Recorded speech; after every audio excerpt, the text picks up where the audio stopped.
Morty here. I was just looking at Twitter, and Kevin MacDonald has been tweeting quite a bit. So here is the setup.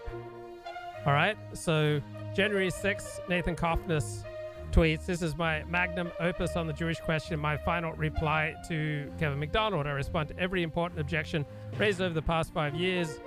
Is disproportionate Jewish success just a matter of IQ? What is the Jewish role in open borders? Why do Jews avoid white nationalism? What are the reasons for anti-Semitism?" And then Nathan is asked, "Are you Jewish? And do you think that this affects your perspective? Does it bias you?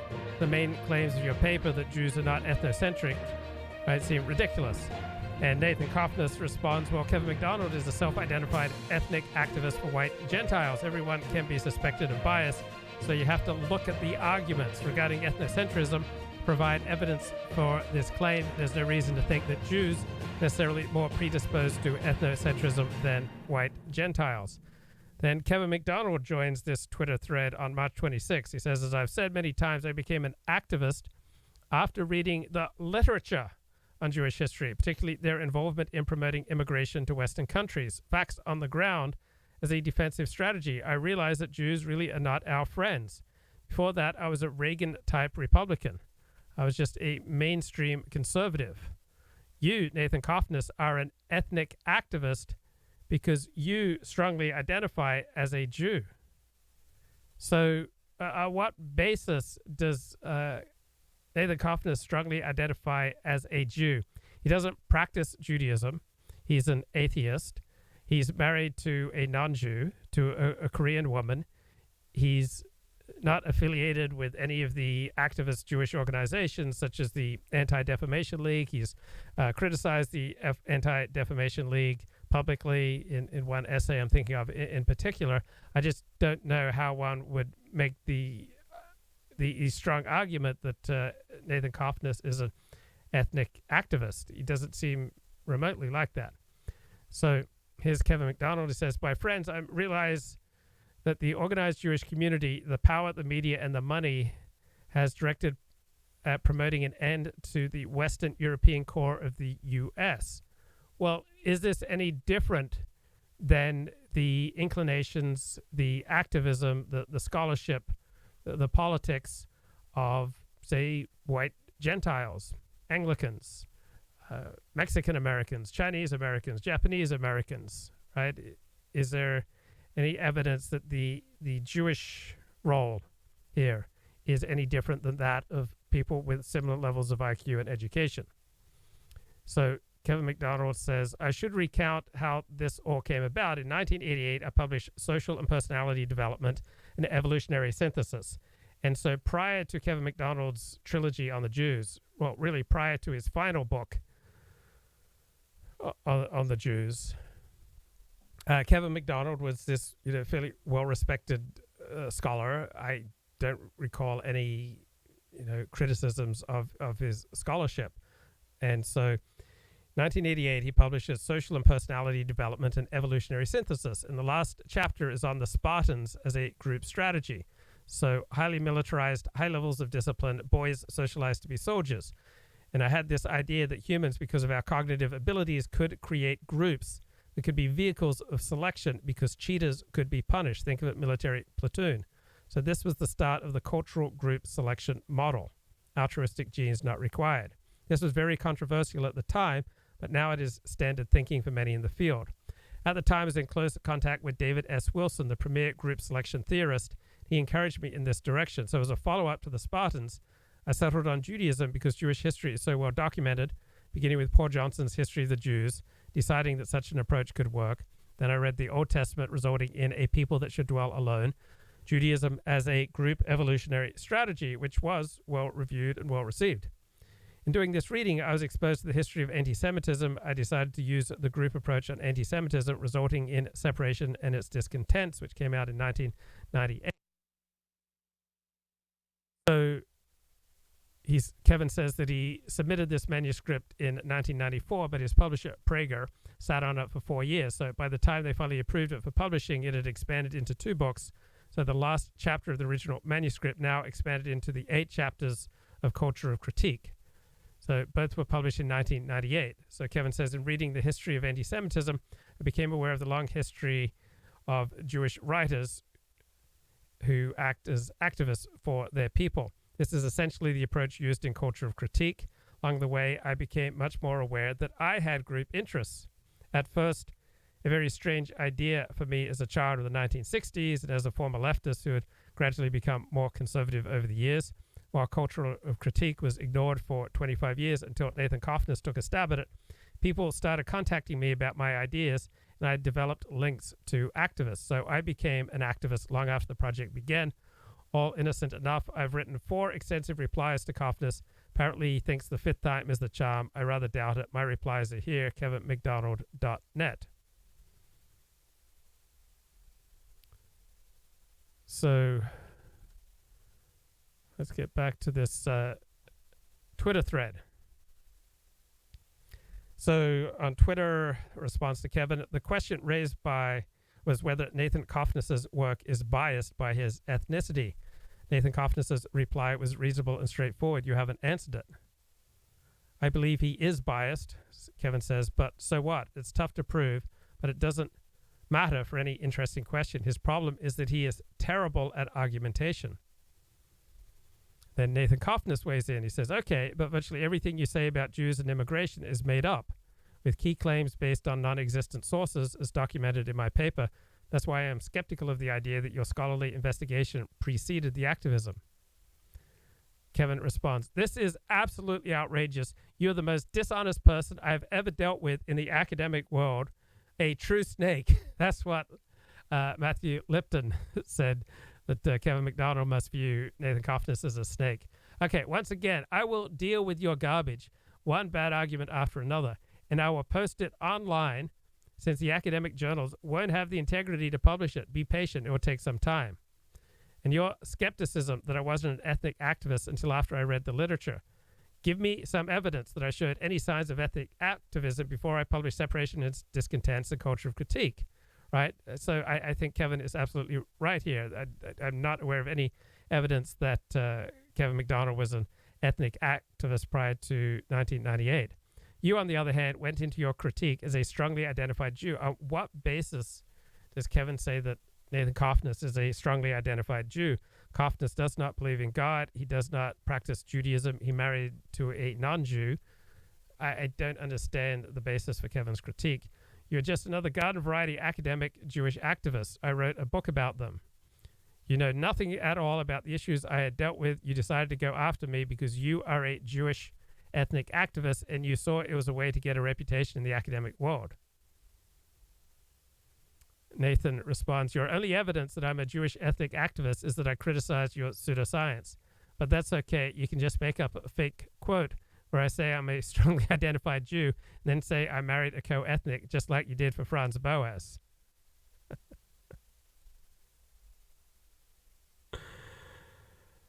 Oh, man.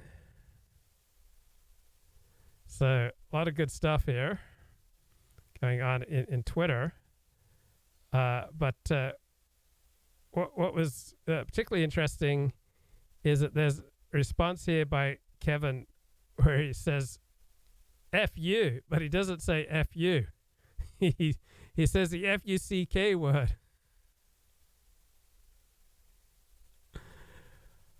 Oh, where is that? It was so good. So good. Oh, okay. So I don't quite understand this.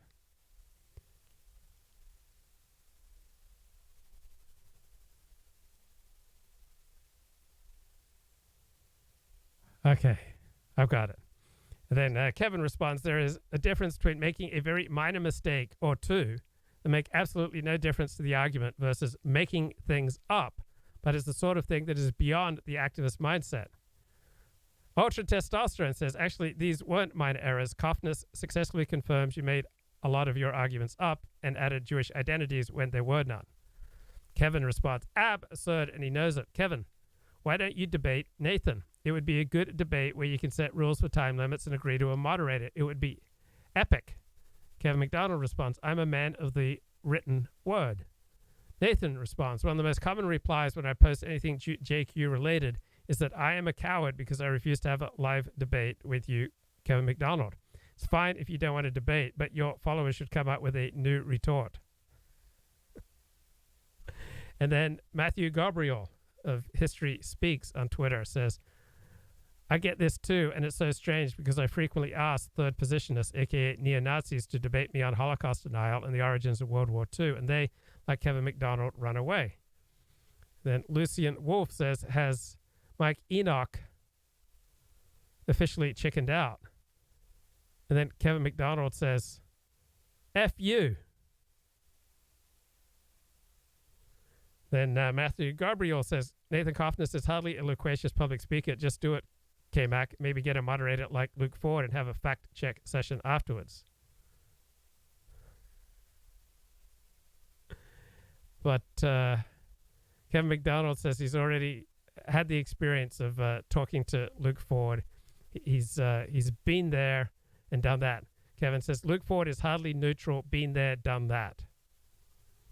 Then History Speaks says, well, get Ethan Ralph of the Killstream then. He is, if anything, more inclined to your views, but knows how to be an unbiased moderator. Kevin says, the debate is a non-starter for me for the reasons I have given. Kevin says, I focus on where the money and the power are focused. Of course, there are always Jews who are outside the mainstream. Some are undoubtedly strongly identified. How exactly do you define strongly identified Jew? This is a key term in your argument, but it seems to be exasperatingly vague, which allows you to define it however you wish. That's Matthew Gabriel, PhD student at London School of Economics. Kevin says, you have to go into the biographical literature, letters, associational patterns, writings. Matthew says, these are the historical research methods into a person, but we also need abstract criteria independent of a particular case as to what constitutes a strongly identified Jew. Otherwise, the whole theory is unfalsifiable. Now, you're practically speaking in tautologies. My question is, what constitutes a strongly identified Jew? I'm looking for a general abstract definition.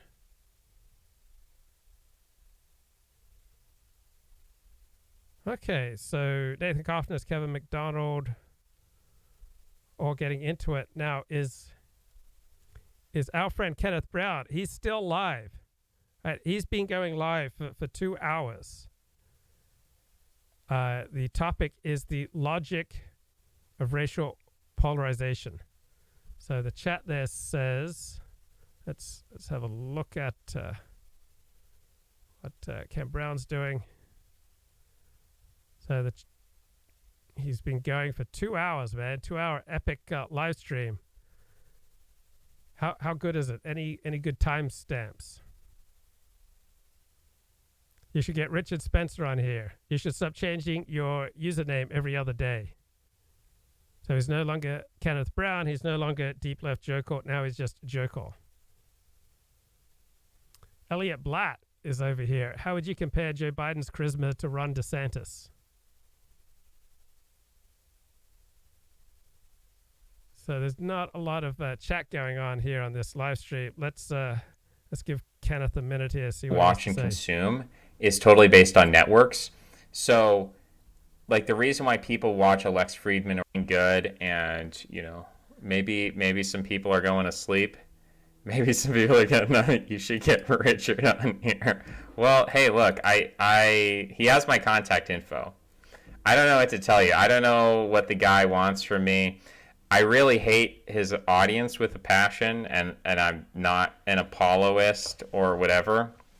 And so I was really happy. I wish I did that Liars on the Right video on him much earlier, because the day that I did that video, like, all of the posting of, like, you need to talk to him, like, that all stopped. Like, it was just really annoying for a long time. So I was just getting a lot of, like, because he would promote my stuff, and then I would get people in my comments, like, just posting, like, dumb, like, I remember one was like just like, I would just post stuff that had nothing to do with politics whatsoever on Twitter, and I would get these, like, just neo-Nazi stuff, and I'm like, okay, like, I don't want to be affiliated with this. I don't get along with these people. This is weird. Like, why? Like, if we are not the same, we are not affiliated. What's going on here? It's very strange to me, the way in which you can get, like, okay, I've said this before, I'll say it again, but, like, a lot of what people choose to watch and consume is totally based on networks. So like the reason why people watch a Lex Fridman or a Joe Rogan or a Ben Shapiro isn't because these people are like competent and intelligent and interesting. I think I could probably do a better job than some of these people. Like not in total, like obviously they put in hard work. Okay, that's highly disingenuous. So Kenneth Brown is complaining that he's linked in with various people he doesn't like on the alt-right. But Kenneth Brown's audience comes almost entirely from his videos about the alt-right. Right, that's where he gets his audience. He admits that he does videos about the alt-right because that's the way to get an audience. So if that's how you build your audience, you shouldn't be surprised then if people associate you with the very specific way you've built your audience. And they have great work ethic and they're good networking and whatever. But I'm saying in terms of like, if you sat me down with, I'm trying to think of who my favorite Joe Rogan interview, I didn't see the whole thing because he's on Spotify and I don't have Spotify, but who's the guy? Peter Zion. Peter Zion was on Joe Rogan. And it's like, okay, I could probably have a better conversation with Peter Zion than Joe Rogan could, right? So why are people watching Joe Rogan interview Peter Zion and not me? Well, it's because Joe Rogan's a lot better at networking than I am. And so then I start thinking about, okay, what's my YouTube audience? And it's like, all right, well, if, I'm best friends with Richard and then his audience, which is like this, like what is his audience, right? So it's like, who is he friends with? Well, he's against Donald Trump and he's friends with Charles Johnson and okay, but then you look at his audience and his audience doesn't even like him. Like a lot of the people of his, what does he have, like 70K Twitter followers? It's like out of those 70,000 people, how many of them actually like him and agree with his arguments? It seems to be a relatively small percentage because there's this inertial effect, this network effect where he gained this audience, this alt-right audience, and then he's just stuck with that, and it's really hard to shake that. So even if he changes his views on one thing or another, not to say that, he's ever going to have the correct position or ever agree with me on my position, but like he's kind of stuck with a certain mob following him around and hate watching him or hate following him. And I don't want to be a part of that. I've experienced that on Twitter. I've experienced that to a degree. I don't like it. I don't deal well with it. I really don't think anyone enjoys that aspect of the internet where you have a bunch of consumers who they might hate you and still watch you. I mean, I find that ridiculous. And I think, these people obviously, they get off on resenting. Okay, you can't accomplish anything in the world. You can't make any significant contribution without inspiring some pushback and some hatred. So if you're not willing to stand up to people's hatred, then you'll never be able to say anything or do anything for the public. People, that's why they do it, because they're resentful. So yeah, it's like poisonous to be surrounded by people like that. So that's what I really hate the most, and that's why I was really happy with that video, because it sort of shook a lot of those people, shook them off my back, and I was happy with that. But I said, look, I've really never said no. Like again, unless you are, it's not even worth mentioning. Like anyone who, I'm just not typically someone who refuses some kind of like a good faith discussion or good faith debate. Like I've debated plenty of people on the right. I'd love to, pretty much debate anybody. I'm open to all of that. But you do sort of, and what I've noticed is that. Well, he does refuse to talk to me. When you become the right-wing reply guy, which is sort of what I've done with the liars on the right stuff. Yeah, you're not the right-wing reply guy. You're a guy who built your audience talking about the alt-right, isn't the right wing. You specialized in the alt-right. That's how you built your audience. And there's nothing wrong with that. I did much the same thing. When you do that, you sort of build up this right-wing audience who, like if I do a video in response to, and this is the tactic, right? You put like Moldbug in the title, and then everybody who likes Moldbug watches the video. People who don't like Moldbug don't even know who the guy is, right? The only people who've ever heard of Moldbug are like esoteric Moldbug fans. So if I put Liars in the Right Moldbug in the title, what I'm doing is I'm attracting a bunch of Moldbug fans to my channel. And now I have a bunch of Moldbug fans in my audience. And even if they hate me, even if they disagree with me, even if they're toxic, even if they're weird, like they're still like hate watching the videos. They're still hate following the videos. And this is just a fact of the social dynamic on social media. Like I can't change this, but I still will complain about it, right? And that's my main contention with these sort of conversations and collaborations is there has to be a certain frame, because my tolerance, like there are limits to my tolerance in terms of like being hunky-dory and making friends with people in the right wing or people who have this baggage. Because when you have a large anti-Semitic audience, like I'm not going to get along with those people. So it just doesn't make sense. It's a weird.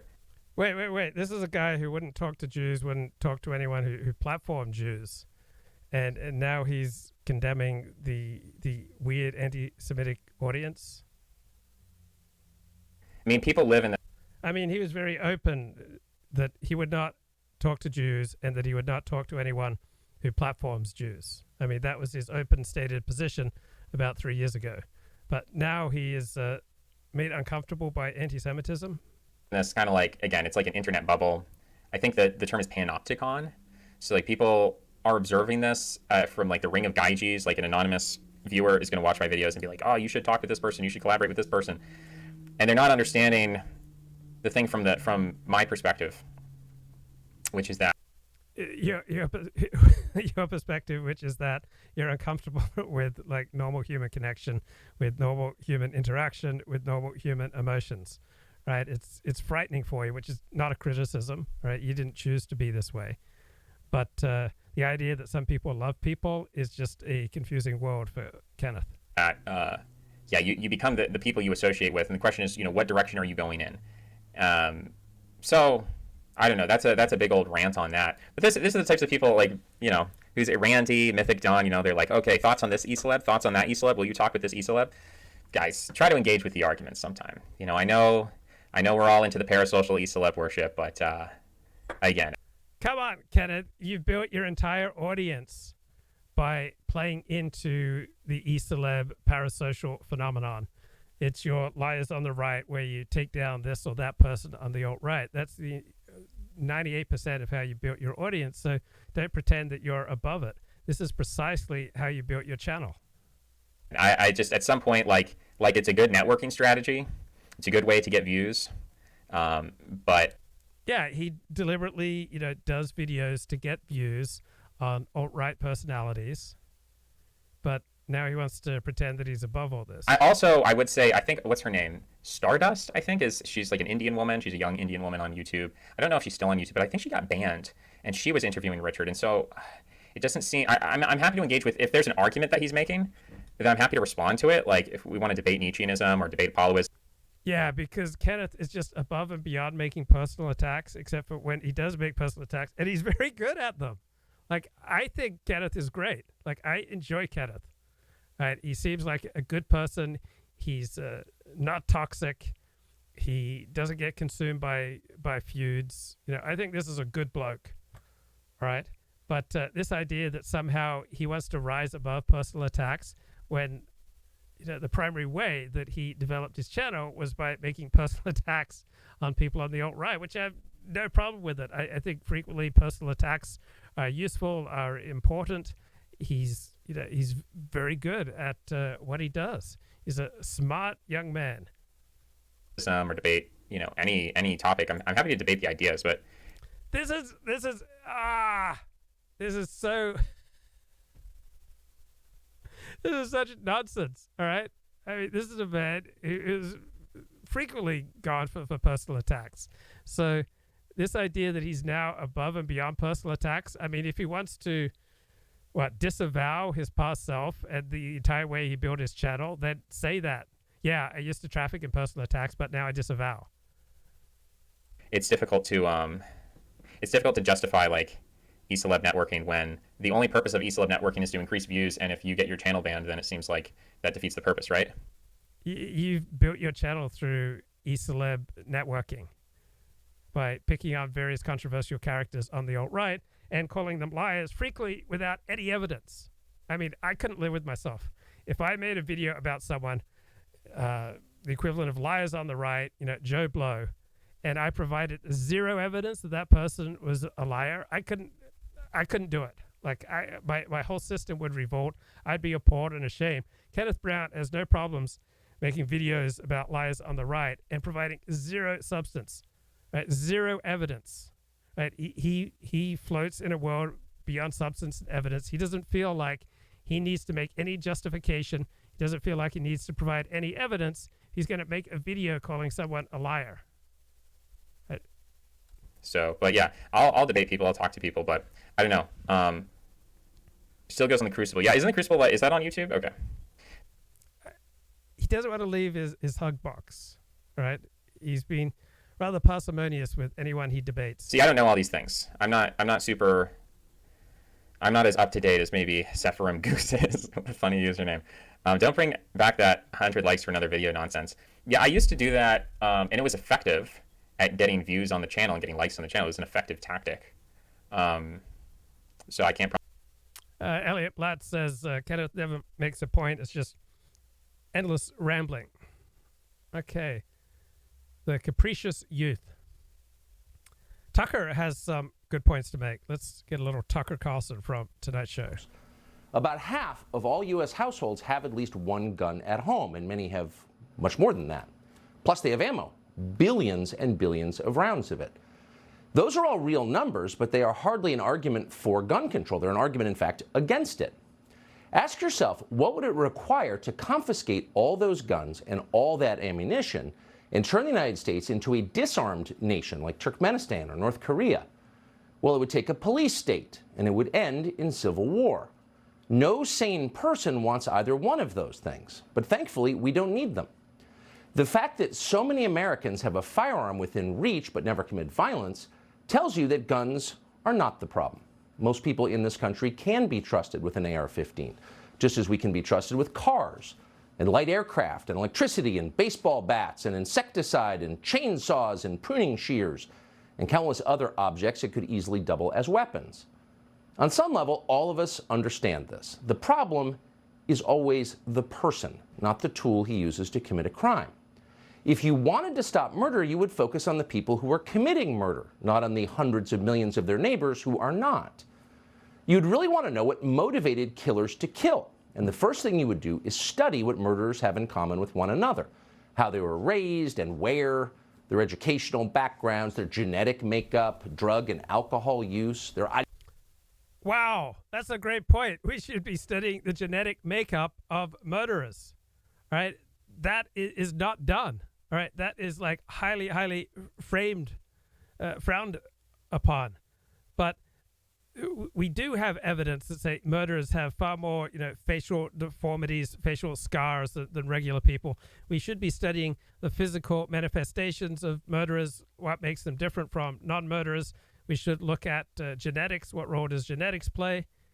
Tucker's 100% right, but 99% of criminologists are on the left. And so these basic things like studying the genetics and the physiognomy of murderers is just highly frowned upon. It's absurd. Tucker's right. Ideological and religious views, their sexual behavior, and probably a whole lot of other factors. You would study murderers, and you would do it with an open mind, as a scientist would. You would be serious about it because it matters.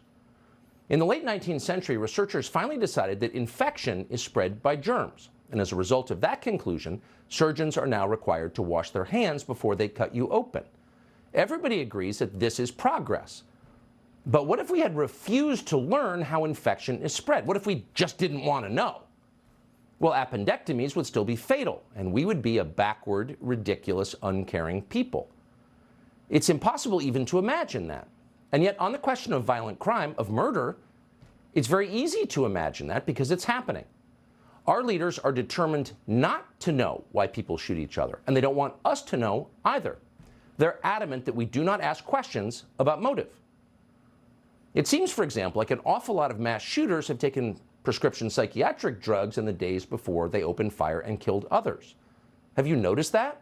Maybe you have noticed that. Good luck saying it in public. You'll be shouted down immediately by someone with an advanced degree. How dare you criticize Big Pharma? What are you, a conspiracy nut? No, actually you're not. You're someone who cares about cause and effect. You're a rational person. Okay, so good on Tucker Carlson. He says some important things. Right, would you date a podcast bro? Their reputations have caught up with them. Article in the New York Times, March 6th. Right? So starts with Tazan Robeson, a student at California State University Northridge, was approaching 1 year of an on-again, off-again dating with a coworker when she came to a realization she would eventually announce to her followers on Twitter. My biggest mistake in life so far was dating a man with a podcast. I remember the woman who stole my virginity from me when I was 22 at UCLA. She was advised by a friend, never date a writer because he'll write about you. Date an older man because he'll treat you like a flower. So she says, my biggest mistake in life so far was dating a man with a podcast. So she was 24. She began seeing this bloke in December 2021. He was 35 at the time. He had dreams of being a social media influencer. They both worked at an Amazon warehouse near her home. The situation was very embarrassing, but she continued to date him until January of this year. I knew he had a podcast, but I'd never listened to it. I was like, okay, I like this man. I'm already ignoring his social media presence. I'm just going to forget he has a podcast. Things were fine when they were together, so long as Miss Robeson didn't think about his extracurriculars, until one day he sent her a link to his show, inviting her to listen and to share her thoughts. What she heard turned her off. So it wasn't just the content of the bloke's podcast. It was the fact that he had a podcast. Like many other women, she associates podcasting with a certain kind of man, one who is endlessly fascinated by his own opinions, loves the sound of his own voice, and isn't the least bit shy about offering unsolicited opinions on masculinity, sexuality, and women. Okay, so I think this is unfair. Men are more interested in the wider world, right? Men are more interested in abstract things. Men are more interested in figuring out the world of politics, international relations, the economy. All right, so this is the weakest critique I know of live streamers and podcasters, that they love the sound of their own voice. Right? I don't know anyone who loves the sound of their own voice, and I don't know anyone who finds it a pleasure to listen back to themselves. So that is just absolutely absurd. It's just such a weak and common critique of live streamers and podcasters. I mean, I'm not in love with the sound of my own voice. I don't wince and I don't, tighten up. It's like, oh God, I hate it. But it's not a source of pleasure to me to listen back to my own voice. What I do like is, sharing things with people and, getting pushback, getting challenges, thinking socially. We think much more effectively, accurately, powerfully, deeply when we think socially as opposed to just in our heads. So many women have taken to social media to mock the podcast bro. Okay, so yeah, I'm sure there's plenty of things to mock about people having a podcast, but out of all the things that a man can do, is it really more of a detriment that a man, say, hosts a podcast as opposed to playing video games? I would think that hosting a podcast for most people would be a considerable improvement over playing video games. Is hosting a podcast, is it worse than watching TV? Is hosting a podcast worse than the things that women like to do? Watching romance novels, reality shows, junk TV, social media drama.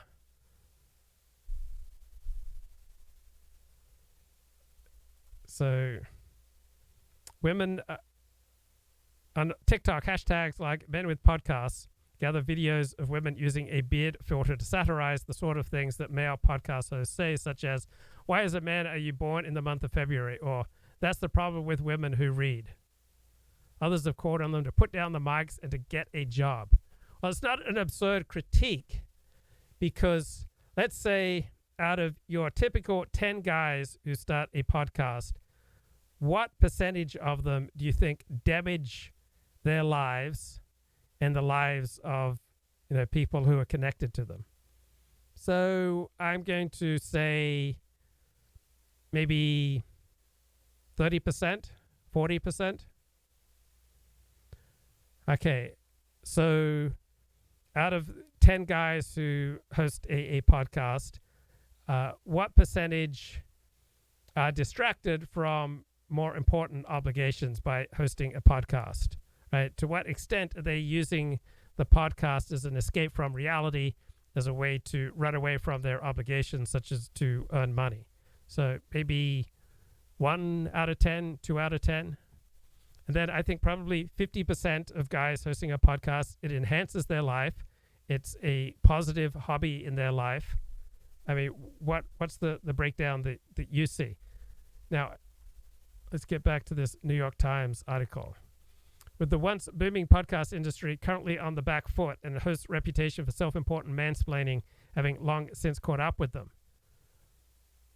Really, has it... do just because the podcasting industry is currently on the back foot, what does that say about 99 guys out of 100 who do it as a hobby, right? That the podcasting industry is on the back foot doesn't affect me, doesn't affect people like me. And so if you're doing it as a hobby, that the podcasting industry is on the back foot is no big deal.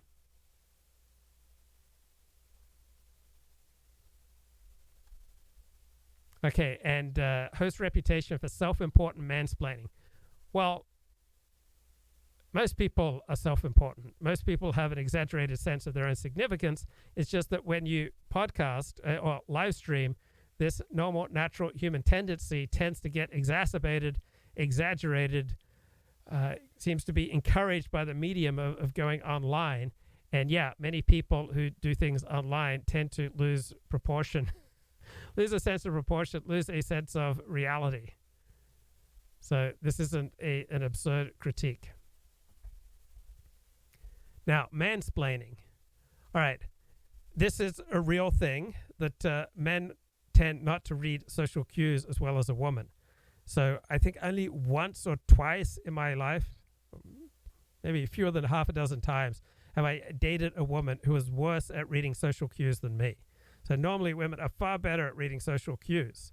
And so one negative aspect of mansplaining is when a man's not reading social cues and he starts lecturing people, all right, in a conversational setting where lecturing people is not appropriate. Yeah, when he becomes a potterast. Good term, Gleb Medley. All right. Is the podcast bro officially a persona non grata in today's dating landscape?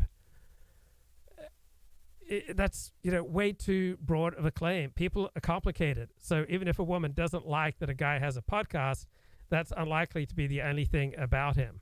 So I think, women critiquing men being overly self-important, being out of touch with reality with regard to their podcasts, probably 50% of that's a pretty strong critique. Masks are good at hiding social cues. So is Botox. So in interviews with a handful of men who work in podcasting, some said they have come across romantic prospects who view their profession as a potential red flag. So here is my dating experience. Before I got online, I had a very active dating life. And so my experience is that at least 5 women had a negative reaction to my, online activities. All right, it was more of a turn off for them than a turn on. So probably a ratio of 5 to 1 in a negative direction for my blogging, live streaming, 10 to 1, maybe 21, possibly even, 40 to 1 negative to positive. But it didn't handicap me from, dating women, having relationships. But I think probably overall, it made people, a lot of women kind of stand back. And Media Hit says women don't like people hanging out in the live stream and podcasting world. They prefer them to stay with NPR and the New York Times. So some men preemptively adjust their presentation of themselves to make a clear distinction. So I remember there was one time I didn't talk about my blog to a woman I was dating, and we went out 2 times. It was going well, and I'd showed her my credit card, had my blog name on it when I, paid for us to go to the movie, but I just didn't talk about my blog, and she thought I was trying to deceive her.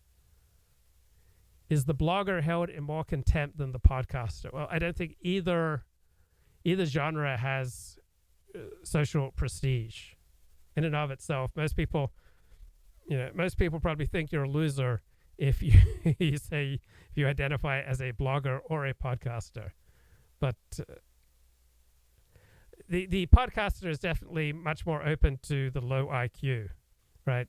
Blogging requires far more cognitive ability than podcasting. So Tyree Rush, 29-year-old podcast producer in Atlanta, Says he makes it a point not to list his profession in the dating app profiles. He says he works in digital media. And he says this one woman kept pressing him, and finally he says, I produce podcasts. And she thought that he was lying to her because he was initially just saying digital media. So, yeah, women are very quick to become convinced that you're lying to her. So it's an interesting thing, because when you're first meeting someone, if you say the wrong thing, it can just end all conversation. So I had like several pleasant conversations with an attractive young woman, and then we started talking about Audible books, and I mentioned, oh yeah, I leave Audible books running all night because I don't want to be alone with my thoughts. And she said, okay, we're not going there. And ever since then, she's just like totally avoided me. If we ever run into each other, like she has just the most minimal of all interactions. I mean, it's as though I said I was a rapist or a pederast or something when I said that, my mind's a dangerous neighborhood that I don't like to enter alone. Just because I said that my mind is like a war zone, just because I just happened to mention at the water cooler that my mind's trying to kill me, I said that, my mind's a more dangerous place than the Crimea right now. Just because I said, my mind's a more dangerous place than South Central LA, just because I mentioned something about, rival gangs are fighting it out in my mind, they've got the Crips and the Bloods in there. And she said, okay, we're not going there. Just totally shut me down, shut me off. Because it was too early, it was too soon. So you reveal things that can cause people to turn you off, fairly quickly. Right? When you're first initially getting to know someone, all right, we are just wired to say no. We're just wired to say no to people. We're just wired to kind of block them from our lives as a self-protective safety thing. And so that's why the normal socially astute person doesn't reveal a whole lot initially, but just slowly and reciprocally reveals intimate things about his life. There was much coziness sharing newspapers and bagels in bed on a weekend. Women detest men with a weak microphone. The blogger has zero overhead with blogger.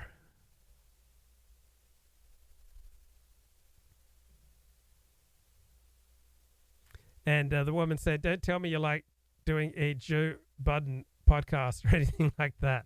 Scrutiny, the podcast bro archetype, has appeared in other areas of pop culture. So I remember in the TV show Girls, who's the Sheila who was behind I actually watched it. I watched 2 seasons of Girls. I don't know if it went beyond 2 seasons of Girls, but it was that fat chick who loved, just kept getting naked.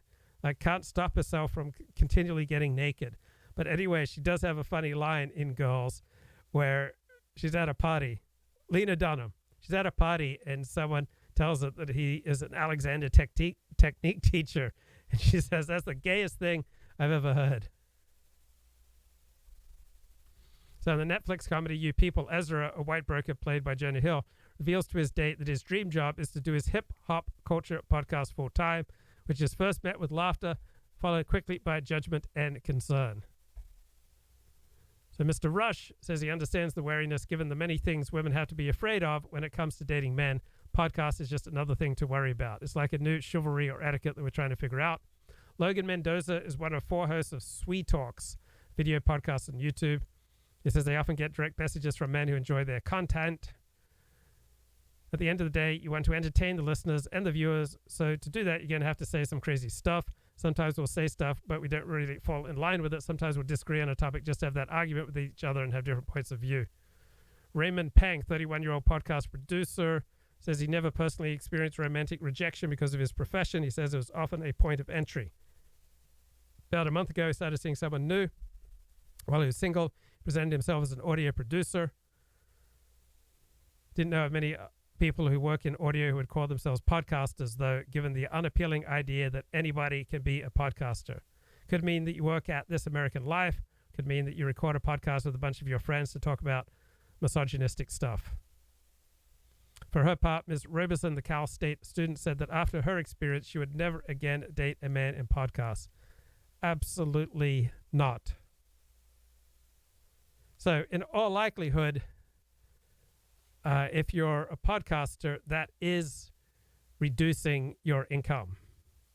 And women want to hitch themselves to a man who she can project into the future is going to have a very good income. So she rationally sees the podcaster bro as someone who's going to be less likely to earn good money. And in the rare chance that he hits it big as a podcaster, he's going to leave her behind because he'll have far more options. So if you do a podcast with guests, your world opens up. The more open your world, the more chances are that you're going to leave your wife or your girlfriend. Right? Men who work in Hollywood, men who work around attractive young women, rarely, if ever, stay faithful. So the primary reason that most men stay faithful is because of lack of opportunity. Men with opportunity, right, rarely are able to summon the fortitude to say no to sex with attractive young women. So the bigger your world gets, the more people who are flowing into your world, right, the more opportunities you have to move on from your girlfriend or your wife. It's very hard, for example, to maintain a relationship in Hollywood. It's very hard to maintain any kind of marriage if you're just frequently around attractive young women. And so women find that frightening. It's why they often like to fatten up their husbands when they first get married, because they want to make him unattractive to other women. The only conspiracy here is the one designed to prevent you from figuring out why mass shootings keep happening. Consider the killings that took place on Monday in Nashville. The killer was a 28-year-old female transgenderist who shot her way into a Christian elementary school and murdered 3 9-year-olds and 3 adults. Why did she do that? In a rational country, that is the very first question we would ask. In our country, it's the last question. In fact, often it's never asked at all. On those rare occasions when somebody finally manages to wonder out loud about motive, our leaders immediately start lying, which should tell you a lot. Here's the Attorney General of the United States yesterday. I realize that the shooter is dead, but the shooter could have had collaborators. Do you plan on opening a hate crime investigation for the targeting of Christians? The FBI and ATF are both on the scene, working with the local police. As of now, motive hasn't been identified, and the police chief said at his last press conference that they don't yet have reached a conclusion with respect to motive. We are certainly working full-time with them to try and determine what the motive is, and of course, motive is what determines whether it's a hate crime or not. So here's what we just learned from Merrick Garland. The FBI, the ATF, and the Nashville police are all investigating these shootings. Yet, more than 24 hours after they took place, none of those professional investigators can even guess as to why the shootings happened. Motive hasn't been identified, Garland told us. Really? You wonder how that could possibly be. Just before she opened fire, the Nashville shooter wrote these words to her best friend over Instagram, quote, "One day this will make more sense. I've left behind more than enough evidence." That evidence includes a written manifesto where the killer spells out exactly why she killed children. The FBI, the ATF, the Nashville police, and for that matter, Merrick Garland, all have access to that manifesto. And yet somehow the Attorney General informs us that a motive has not yet been identified. Well, he's lying. They all are lying. We can't see the manifesto because the transgender lobby, which has far more power than you do, has pressured politicians to keep it hidden. But we can be certain what it says. Monday's victims were murdered because they were Christians. It's that simple. Transgenderists hate Christians above all, not because Christians are a physical threat. The third graders were not a physical threat, but because Christians refuse to join every other liar in our society and proclaim that transgenderists are gods with the power to change nature itself. Remember, to be woke means that you believe that certain groups should be immune from criticism. Gays, Jews, blacks, and the transgendered, for example. While there's no immunity from criticism if you're a Christian or if you're white or if you're a man. So I don't know if you realize this, but I struggle a little bit with anxiety, and sometimes anxiety becomes, quite intense. It makes me wonder, like, how much anxiety is just chronically operating in my system. Yeah, the sensitivity readers need to edit the manifesto first. Glib Medley says, everybody's a streamer, everybody's a star, everybody's in live stream, doesn't matter who you are. So, anxiety. So, when I have a problem, often the first place I go for answers these days is YouTube. And I really like the Doc Snipes channel. And I really liked her videos on anxiety. So her name's Dr. Dawn Elise Snipes. She has a PhD in mental health counseling from the University of Florida in 2002. And I was watching her video this morning and just provided a ton of clarity. It's just really helpful. So when I go to bed at night, I usually have a really busy day. I'm going from like 4 a.m. So for the last 2.5 months, last 6 months, I've been typically getting up at about 4 a.m. So sometimes 3 a.m., occasionally 5 a.m., but usually around 4 a.m. So I'm usually going pretty, I'm busy basically until about 8 p.m. or so at night. And then when my head hits the pillow about 8:30, 9:30, then I'm not busy and all these thoughts start rushing into my mind, many of which I don't want. Many of them are highly critical. They say, 40, you blew it when you did this or that, or, you're missing this in your life, or, what kind of life do you have when you don't have this or that? And I don't like those intrusive thoughts, all right? My mind is a dangerous neighborhood I don't like to enter alone. My mind is trying to kill me. So I just let Audible books run all night. And so I just kind of move in and out of sleep listening. So last night I was listening to this 10-hour Great Courses series on history of Japan since World War II. And I didn't always used to do this, right? This is a new development in my life. I think it's about 15 years old. I just don't like to be alone with my thoughts unless I'm meditating, right? When I'm meditating, then I'm fine with being alone with my thoughts. But when I'm meditating, I'm listening to guided meditations, right? So I'm not alone with my thoughts. I'm listening to Daniel Siegel's Wheel of Awareness meditation. So I like the precision of Dr. Snipes here, talking about triggers for anxiety. So yeah, low self-esteem. When I get those really harsh voices, critical voices in my life, remember how you screwed up this, remember how you screwed up that, remember how you blew up that relationship, remember how you blew that opportunity, remember how you let down those people, remember how you embarrassed yourself here, right? So those are the types of thoughts that come into my mind when I'm trying to get to sleep. So yeah, low self-esteem, irrational thoughts and cognitive distortions. Yeah, so getting out of touch with reality, being stuck in unhealthy relationships. So sometimes there are people in your life who just drive you crazy, but you can't rid yourself of them for various reasons. So these very commonsensical observations really help me. Anxiety, abandonment, and rejection. And we're going to talk about ways we might want to deal with these things.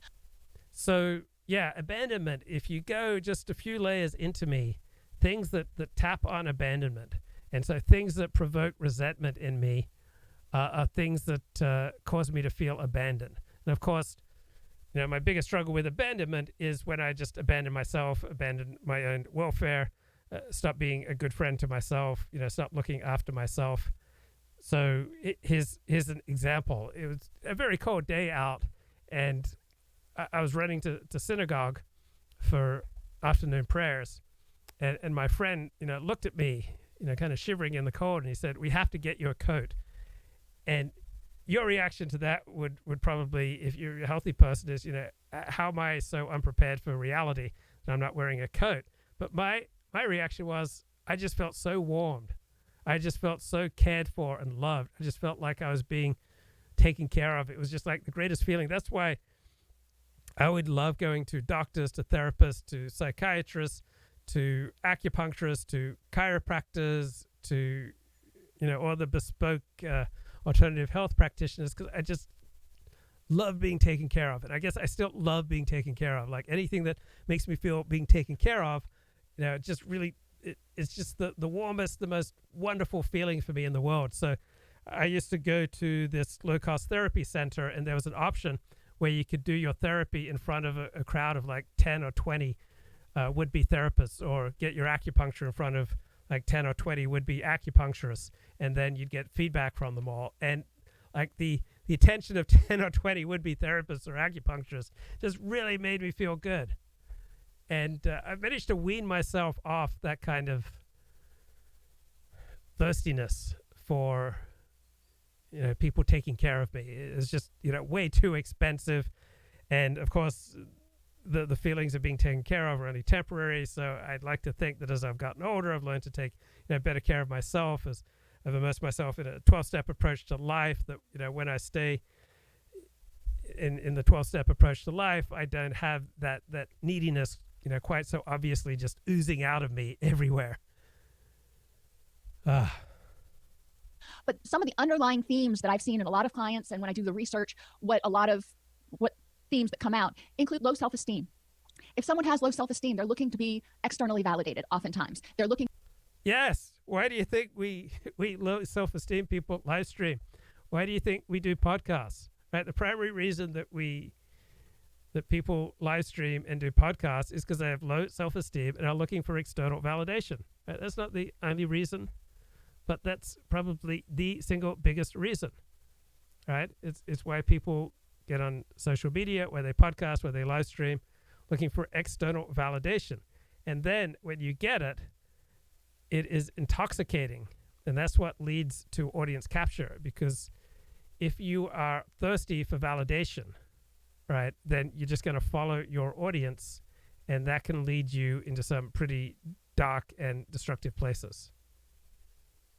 So I have certainly felt the tug of audience capture, and I'd like to think that I've grown more mature over the past few years. I'd like to think I'm less susceptible to audience capture. I'd like to think I'm less susceptible to feeling intoxicated if someone pays attention to me or gives me a compliment for my online work. So that's my self-conception. But yeah, I think you have to be honest. Low self-esteem drives people to do things to get external validation. And so my perception of my own journey is that post 2016, like entering new 12-step programs in 2015, enabled me to get the tools to be able to increasingly internally self-validate, so that I'd become less needy for external validation, so I could stand up to my audience, and I can still do a live stream even if every single person in the chat disagrees with me, because I perceive that I'm not as dependent on external validation as I used to be. For somebody else to tell them you're lovable, you're okay. So that can lead to anxiety about not having people to tell them you're okay, which makes their relationships tenuous and can make them dysfunctional. Irrational thoughts and cognitive distortions may lead people to believe that if I'm not perfect, for example, I am not lovable. So we're going to look at some irrational thoughts and cognitive distortions. Unhealthy social supports in relationships. When you're in a relationship, it takes two to tango. And even if your client is relatively mentally and physically healthy, if they are in a dysfunctional relationship. So this is a video aimed at psychotherapists. They can fear abandonment and rejection. If that other person is always saying, if you don't do X, I'm going to leave you. Or if that other person is always cheating on them or whatever. So relationships can trigger abandonment anxiety. And ineffective interpersonal skills can lead to. So I have frequently dated women who just had contempt for me. So I was attracted to women who had contempt for me, because many of the people who had taken care of me, I think early in my life, had quite a bit of contempt for me. And so there's a large part of me who feels that being the object of contempt is normal and natural. Relationship turmoil and social anxiety.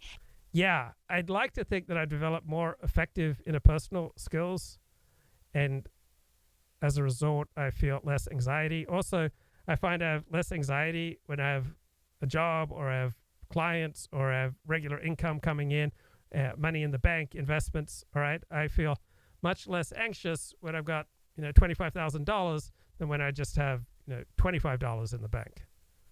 I have much less anxiety when I'm feeling strong, when I'm doing push-ups and pull-ups and working out with weights. right?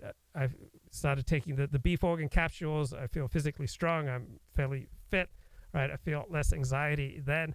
I feel less anxiety when I'm getting along with people as opposed to just having conflict after conflict with people. When I feel like I'm successfully navigating reality, I have less anxiety. When I'm simply more competent, more effective in the world, I find I have less anxiety. And then when I have less anxiety, I sleep better. And then when I have a good night's sleep, I have less anxiety. When I'm struggling in life, then I have more anxiety, then I sleep poorly, and then the poor sleep increases my anxiety, which makes me less effective at life, and it's a negative spiral. If our clients are in relationships, even if they're not completely dysfunctional, if our clients are not able to ask for what they need and set appropriate boundaries and manage. Yeah, I remember I had this girlfriend who was as deeply flawed as I am, but I was so impressed by her ability to ask for what she needed. All right. So she was in regular psychotherapy. She had a psychiatrist, and it was just very brave of her and very worthy of praise that for all her problems, she was learning to ask for what she needed. Conflict effectively, because conflict happens in every relationship. Then Yeah, my therapist would notice I don't like to negotiate relationships, and or relationships require negotiation. So I'm very tempted to just do my own thing, like a live stream where I just completely control everything. In a normal relationship, you don't get to control everything like you do on a live stream. So I tend to shy away from confrontation. I tend to shy away from negotiation. I tend to want, things on my own terms. If I don't get to have them on my own terms, I just go solo. Right? These have been lifelong tendencies. they may start to argue more, which may lead to fearing, may lead to relationships ending. So yeah, I have spent way too much of my life arguing. Like arguing on a live stream, that's one thing, but unnecessarily arguing with people in real life, particularly people who are important for my happiness and welfare, is incredibly self-destructive, and yet I have engaged in it big time. In the past, and them going, well, every relationship I get into ends, which means I must not be lovable. So they start fearing abandonment and rejection. So these are 4 areas that we can look at when we're assessing clients. Another issue is the unknown and loss of control. A lot of times negative self-talk and cognitive distortions can contribute to that. If I don't have control of everything, then it's all going to be a disaster. Negative others. When clients hang out, or when people hang out with negative people, it kind of wears on you after a while. You notice that people who tend to be more negative, pessimistic. Yeah, this is true. It's really helped my happiness level to dial way back negative people in my life. Right? I'm not a big believer in cutting people out of your life, but you can dial back the intensity, the frequency, the intimacy of your interaction. So instead of seeing people in person, you can just talk to them over the phone. Instead of interacting with them every day, you can just dial it back to once a month or something.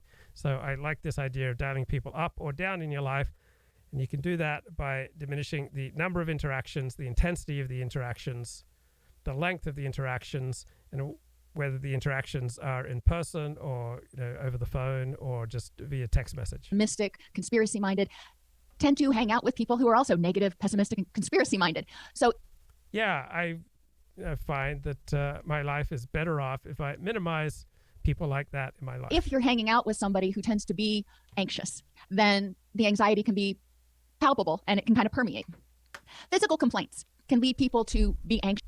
Yeah, being around anxious people makes me anxious. Being around tense people makes me tense. Being around unhappy people makes me unhappy. Being around resentful people makes me resentful. Being around angry people makes me angry. Just because they don't know what's causing it. Like I said earlier, sometimes if your heart starts to race, if you don't know what's causing it, you can start thinking, I'm having a heart attack or I'm going to die. When people have panic attacks, for example, they truly think they're having a heart attack. And I've had them. They are very, very. Okay, so some great videos from Doc Snipes on anxiety. I really appreciated them. Right, Politico, why Glenn Youngkin would be crazy not to run for president. I agree. The Virginia governor offers 2 things that Republicans need: a non-hostile alternative to Trump and a compelling centrist challenge to Joe Biden. People, please, implored the Republican governor of Virginia, let us set aside acrimony and finger-pointing and all the mental gymnastics of partisanship that combine to make people so tired and cynical about politics as usual. Before setting all that aside, however, Glenn Youngkin had some work to do. In the very same speech, which he urged bipartisan comity. He blamed Democrats for systematically lowering standards for student achievement, for being soft on crime, and for outsourcing the state's energy future to radical bureaucrats in California. So a politician who speaks from both sides of his mouth is hardly a rare phenomenon. More uncommon, however, is to find one who does so with cheerful ebullience. And Glenn Youngkin does it without reading the cue cards. Right? He's got centrist-sounding appeals to bipartisanship in this paragraph. He's got right-wing bongo drums in the next. And people generally do not find Glenn Youngkin powerful. All right? This guy can play both ends of the keyboard. He can sound notes of grievance and aspiration with equal fluency. If you can do that, you can go a long way. So Glenn Youngkin should run for president. Right? The Republican donor class, Republican activist class wants to put Trump out of their misery for good. All right? They would unite behind Glenn Youngkin. He is wealthy. He is earnestly religious. Right? He captured a lot of Democrats and independents to win Virginia. So he is a compassionate conservative, right? He's like George W. Bush. So Ron DeSantis, right, his ascent has been powered by his zeal of cultural and ideological warfare. Trumpism without Trump. And Glenn Youngkin regularly wades into cultural politics as well, but he does it much more pleasant and kind of centrist-sounding way. So Glenn Youngkin says the GOP must avoid exclusionary rhetoric and ideological litmus tests. Right? Glenn Youngkin wants to revive the art of persuasion. So Virginia is a state where most statewide races trended Democrat in recent years, but Glenn Youngkin won. He's not so much Mitt Romney. He's more like George W. Bush. He's very much like compassionate conservatism. He advocates improved state mental health services. He combines the background of a wealthy elite with an affable, jockish sensibility. And he's got a plain, sincere, if showy religiosity. Can I say grace real quick? He asked during a recent interview. So assured by his more secular visitors that this was fine, he spoke aloud in a minute-long prayer to the Heavenly Father, thanking him for the meal of fried chicken tacos and seeking his blessing for the General Assembly members and the work that we're about to do. So Glenn Youngkin would be very much an entertaining addition to the 2024 race, and there is a future for a brand of GOP politics that lies somewhere between the nihilism of Donald Trump and the pallor of Mitt Romney. Christians are not allowed to say that. They have their own God. And for that refusal, that unwillingness to bow down and worship a false idol, in this case of transgenderism, they were murdered. We have never seen this battle so starkly set as it is now. And it opens to us, to our eyes, the main divide in America. And it's not between race or political party. It's not even between religious affiliation. The divide is between people who think they are God and those who know they are not God. That is what the Nashville shooting was about. It's what virtually everything is about. That conflict exists because these two groups could not be more different. They will be forever at odds with one another, and they always have been. People who know they are not God are by definition restrained. They understand the limits of their own power and of their virtue. They appreciate the complexity of the world, which they freely admit they don't really understand. So one of the last academic analyses of 12-step programs, I think, was a book called Not God, and it said the essence of 12-step recovery is realizing that you're not God. Now, I'm quite skeptical of Tucker Carlson's thesis there. I don't think we really know what motivated the trans shooter, right? We have some suspicions that she had a burn against Christianity, but I think this idea that she was at war with God is a bit much. Right, so many great articles in the New York Times. Do you live in a tight state or a loose one? Turns out it matters quite a bit. So we have two academics here who conducted a study designed to rank the 50 states on a scale of tightness and looseness. tightness, looseness across the 50 United States. Right, included the incidence of natural disasters, disease prevalence, residence levels of openness and conscientiousness, drug and alcohol use, homelessness, and incarceration rates. So tight states exhibit a high incidence of natural disasters, greater environmental vulnerability, fewer natural resources, greater incidence of disease, and higher mortality rates, with higher population density and greater degrees of external threat. So the South dominated the tight states: Mississippi, Alabama, Arkansas, Oklahoma, Tennessee, Texas, Louisiana, Kentucky, South Carolina, North Carolina. And the loosest states were California, Oregon, Washington, Maine, Massachusetts, Connecticut, New Hampshire, and Vermont. So in both 2016 and 2020, Donald Trump carried all 10 of the top tight states.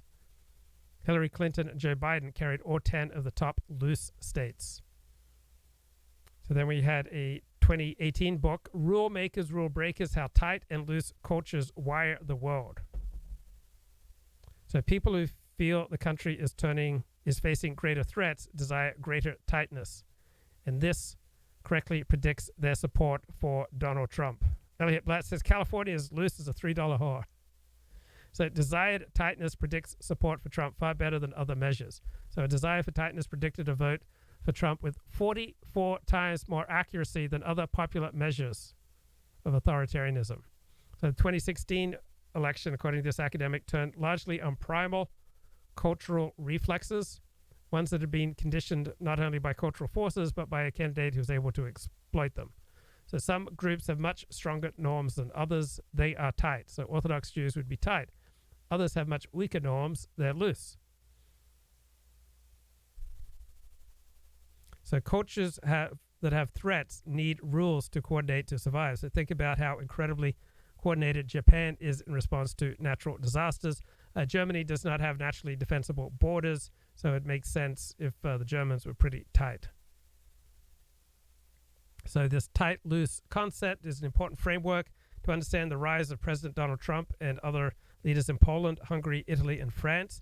When people perceive threat, whether real or imagined, they want strong rules and they want autocratic leaders to help them survive. So within minutes of exposing study participants to false information about terrorists, incidents, overpopulation, pathogen outbreaks, and natural disasters, their minds tightened. They wanted stronger rules and punishments. Because no human can fully understand it. They may not always be good people, but they are certainly less dangerous people, if only because their ambitions are limited by the acknowledgement of reality. Only God can do certain things, and they know they are not him. Now, people who think they are God are not like this at all. People who believe they're God have no natural limits because God has no limits, nor do they have any real concern for others. They are their own God. They worship themselves. In Freudian terms, they are narcissists, and narcissists admit no fault. They externalize everything. They always blame others. So not surprisingly, given this, transgenderists and their allies spent today attacking Christians just days after a transgenderist murdered Christian children. Here's Congresswoman Catherine Clark of Massachusetts on the House floor. Layered in my pride is my concern for you. I know your strength, but I also know how determined the forces are that have pitted themselves against you. The politicians and preachers who would rather see you languish in a dark closet than watch you engage the world as you do, cultivating joy and love wherever you go. Let's reject the forces of opposition and bigotry. Let's celebrate the bravery and beauty of our trans community. Cultivating joy and love wherever you go. This in response. Wow, that sounds like this community. I mean, aren't we just cultivating joy and love wherever we go? To the murder of children by a self-described trans person. You're the victim, transgenderists, not the dead children in Nashville. And of course, virtually everyone in power in this country agreed. Amazon, the company, sent an email to its employees from its LGBTQ+ department, assuring its trans employees that they were affirmed and they were great people. No mention whatsoever of the dead children in Nashville. Their concern was the only concern. And then NBC News ran this headline, one of many like it. Tennessee's trans community's concerned because of the focus on the identity of the shooter. No update from NBC on how the Christian community in Nashville is doing, because who cares? They're just mortals. Their concerns aren't meaningful. Joe Biden certainly doesn't care. Watch him chuckle as he talks about Monday's massacre. I believe that Christians were targeted in a Nashville school shooting. You believe that Christians were targeted? I have no idea. Josh Hawley believes they were. What do you say to that? Well, I probably don't that. Probably don't. No, I have no idea. People who believe their God will always turn their rage and frustration outward. They will never blame themselves. How could they? They are God. So you should not be surprised to learn that in the wake of this shooting, when their agenda is revealed for all to see. Okay, so comment in the chat, will I actually discuss the Kevin MacDonald versus Nathan Cofnas dust up on Twitter? I did in the first 20 minutes of the show, so you can rewind and you can catch that.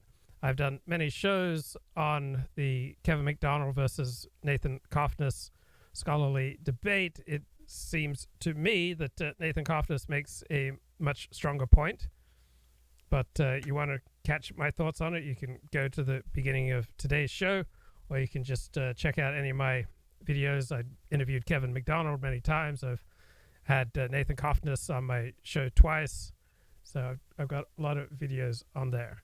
So there is that. All right. Interesting article if there's one particular aspect that I haven't, that's particularly of interest to you, just bring it up in the chat and I will respond. All right, interesting article here in the New York Times. So there are costs and benefits to being tight or being loose, right? Tight communities, loose communities have strong points and weak points. So tightness encourages conscientiousness, social order, and self-control, along with closed-mindedness, conventional thinking, and cultural inertia. Looseness fosters tolerance, creativity, and adaptability, along with such liabilities as social disorder, lack of coordination, and impulsive behavior. So 47% of the most extreme conservatives strongly endorse the view the world is becoming a more and more dangerous place, compared to just 19% of the most extreme liberals. Feeling threatened by the world correlates with support for a ban on Muslim immigrants and building a U.S.-Mexico wall.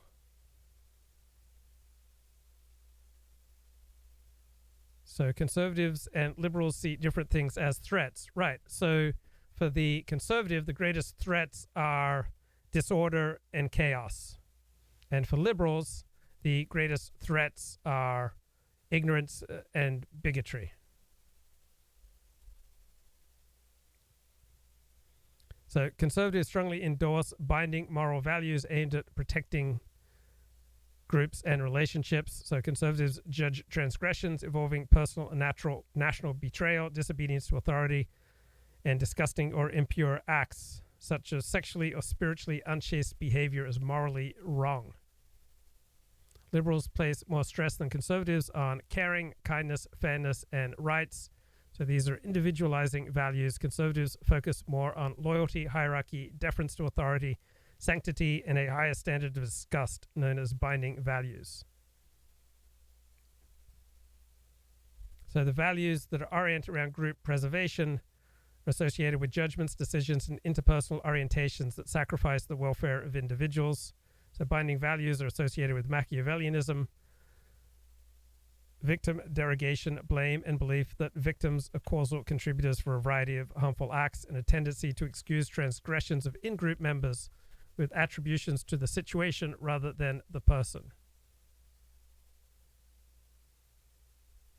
So, yeah, I don't see the world primarily as a collection of individuals. I guess I'm more traditional and conservative. I see the world primarily as groups. I don't believe that you come into the world primarily as an individual with certain inalienable rights. I believe that people come into the world as members of a group, and whatever rights can be afforded, all right, will be protected and established by the group, by the nation state, and they will depend upon circumstances and situations.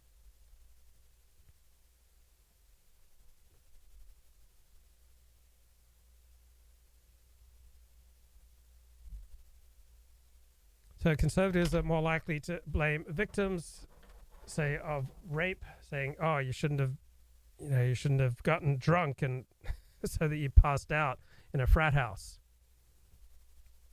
So conservatives are more likely to believe in a just world, that conservatives are more likely to believe that good things happen to good people and that bad things happen to bad people. Therefore, if bad things happen to you, you're probably a bad person.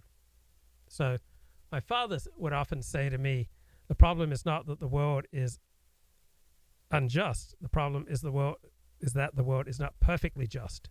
So yeah, I think there is a tremendous amount of relative justice in the world. Far from perfect, but yeah, generally speaking, I think a lot of good things happen to good people and a lot of bad things happen to bad people. But I would never think that just because something bad happened to you, that means you're a bad person. Right? That's absurd. There will be no contrition, no changing of ways. There will only be acceleration, and there will be more violence coming. And they're telling us that. The press secretary for the governor of Arizona, Katie Hobbs, someone called Jocelyn Berry, who was just resigned apparently, uploaded this photograph hours after the killing along with the message, "Us when we see transphobes." A woman with a gun in her hand, hours after a woman with a gun in her hand killed Christian children in Nashville. In other words, the Christians had it coming. Don't affirm our delusions, we will murder you.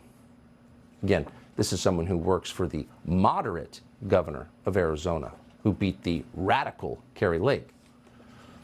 And once again, this will continue and it will gather speed because the more they are revealed, the more they double down. They can never admit they are wrong because they believe they are gods with the power to control nature.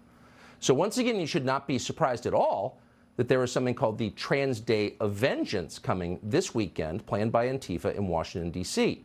It was originally called the Trans Day of Visibility, but the Trans Radical Activist Network, the organizers, decided to change the name just before the massacre in Nashville. Now it's a Trans Day of Vengeance. Okay, back to some more from this New York Times column by Thomas Edsall. So he says it's psychologically necessary for anyone who wants to advocate for keeping things the way they are, that the haves should keep on having and the have-nots have got as much as they deserve. How can you advocate such a position while simultaneously viewing yourself as moral without also believing in the just world? Conversely, if you generally believe the world is not just and you view yourself as a moral person, then you're likely to feel like you have an obligation to change things. Okay, interesting analysis. So press 1 if you believe the world's basically just. Press 2 if you believe the world is basically not just. I don't think I would endorse either position. So I think in a largely free country, where you end up in life is largely based on your own efforts, but much of the world is not free. So I wouldn't align with either the just or the unjust theory. How long before there is a Timothy McVeigh event against the trans community? Oh God, hope not. Is there really a trans community? I mean, do they spend a lot of time hanging out and building communities? It seems very much of an individualist pursuit.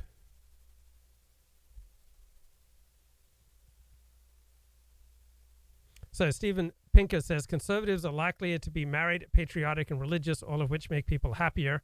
They may be less aggrieved by the status quo, whereas liberals take on society's problems as part of their own personal burdens. So liberals place politics closer to their identity and strive for meaning and purpose, in large part through politics, which is a recipe for frustration. So some features of the woke faction of liberalism may make people unhappier. So wokeism is cognitive behavioral therapy in reverse. It urges upon people maladaptive mental habits such as catastrophizing, feeling like a victim of forces beyond one's control, prioritizing emotions of hurt and anger over rational analysis, and dividing the world into allies and villains. So what are the psychological underpinnings of liberals and conservatives?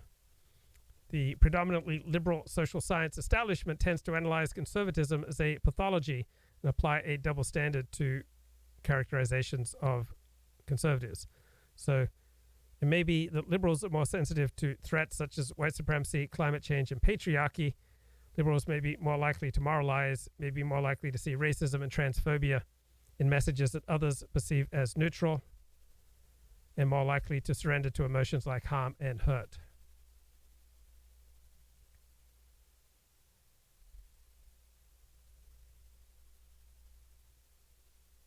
And then there's a question of partisan biases in processing political information. How does this contribute to rising divisions in society? So these academics say that liberals and conservatives process information differently in the dorsomedial prefrontal cortex, the DMPFC.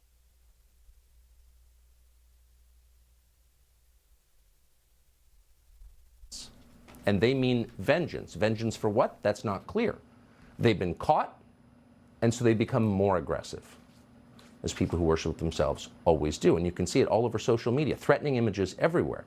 One trans activist posted this message yesterday, quote, "Kill Christ cucks, behead Christ cucks, roundhouse kick a Christ cuck into the concrete, slam dunk a Christ cuck baby into the trash can." Attached to this post is an image of someone holding a rifle and wearing body armor. Now, you would think in a country supposedly as sensitive to violence as ours, run by an administration that wants to end gun violence, that the Justice Department would be all over this, because they're terrified, of course, of groups with guns who are organized trying to upset the social order. But in this case, they're not terrified at all. They have no problem with this whatsoever. We called the DOJ today to ask, what are you doing about this? They didn't bother to get back to us. Meanwhile, the tech barons are, as always, making sure you don't even know what's happening. Twitter, which was supposed to be free, has banned several users, including a sitting member of Congress, Marjorie Taylor Greene, Andy Ngo, Sean Davis, for mentioning the existence of the Trans Day of Vengeance. You're not supposed to know what's coming. The head of trust at Twitter, a woman called Ella Irwin, is deliberately silencing reporting on this Day of Vengeance. Because again, it's coming, but you shouldn't be allowed to prepare for it. Sean Davis is one of the journalists who was silenced by Twitter. He is CEO of The Federalist. He joins us tonight. He's also a resident of Nashville who is familiar with the church and school that were shot up on Monday. Appreciate your coming on tonight, Sean Davis. Okay, Ross Douthat has an interesting column in the New York Times today on this theme of why are people on the left, so unhappy? So how the right turned radical and the left became depressed. So why is it the conservatives consistently report being happier than liberals, but also seem more politically discontented?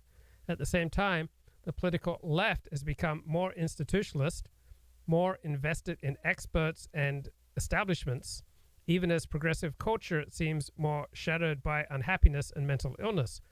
Conservatives claim greater contentment in their private lives, and then they go out and vote for paranoid outsiders and burn it down populists.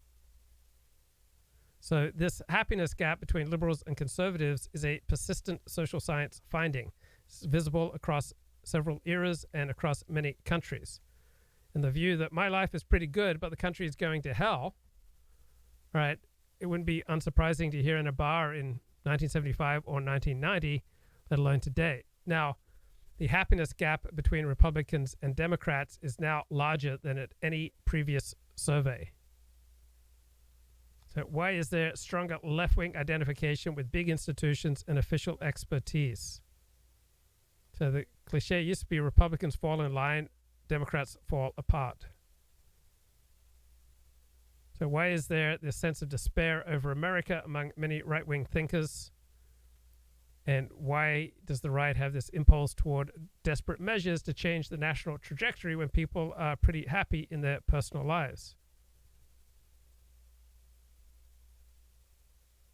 So if you feel secure in your own values, if you're confident that yours is a well-lived life, but the society around you seems to be swinging rapidly away from decent values, it is natural to be bewildered, to feel that something is badly out of joint, to decide that the entire system needs some kind of hard reboot. And it is easy to fall into paranoia and conspiracizing because it seems so unfathomable so many of your fellow Americans would be abandoning the tried and true. So the whole organizing premise of post-1960s American conservatism was that the country as a whole shared its values. Well, it's hard to believe that now. fewer and fewer conservatives do. So where does conservative politics go without a traditional cultural foundation to conserve? So perhaps it's not surprising that conservative politics will often be a car wreck, a flinging of ripe fruit against a wall, no matter how happy individual conservatives claim to be. Liberals, the problem is different. They see a cruel nationalism throttling a healthy patriotism. They see bigotry overshadowing enlightenment. Even though the America today is more socially liberal on almost every issue than the America of George W. Bush, it's more secular, it's less heteronormative, it's more diverse, it's more influenced by radical ideas that once belonged to the fringe of academia. So why isn't the left happy?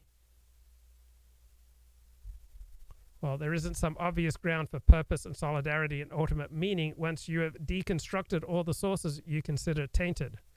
And the left is at the vanguard of that deconstruction, particularly among the most left-wing youth. There you find the greatest unhappiness. So the very success of the left-wing project has devoured happiness. So you get this progressive two-step. You get it doubling down on faith in official expertise, the expansion of existing bureaucratic forms of power, joined to a push for further ideological purification inside those institutions. So we get a quest for a psychological revolution that will finally uproot the white male patriarchal forces that must still be responsible for any persistent discontent.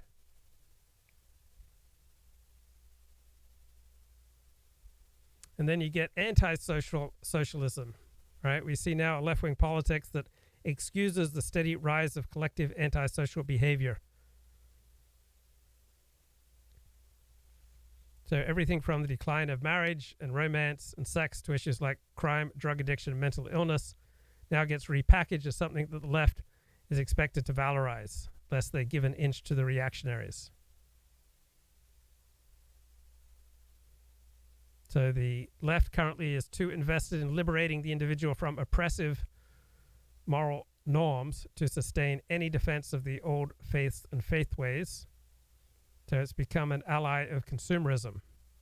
So we've got a once radical left presiding over our institutions, presiding unhappily, miserably over our new world order that it ushered in, while a once conservative right, convinced that it still has the secret of happiness, looks to disruption and chaos as its only ladder back from exile.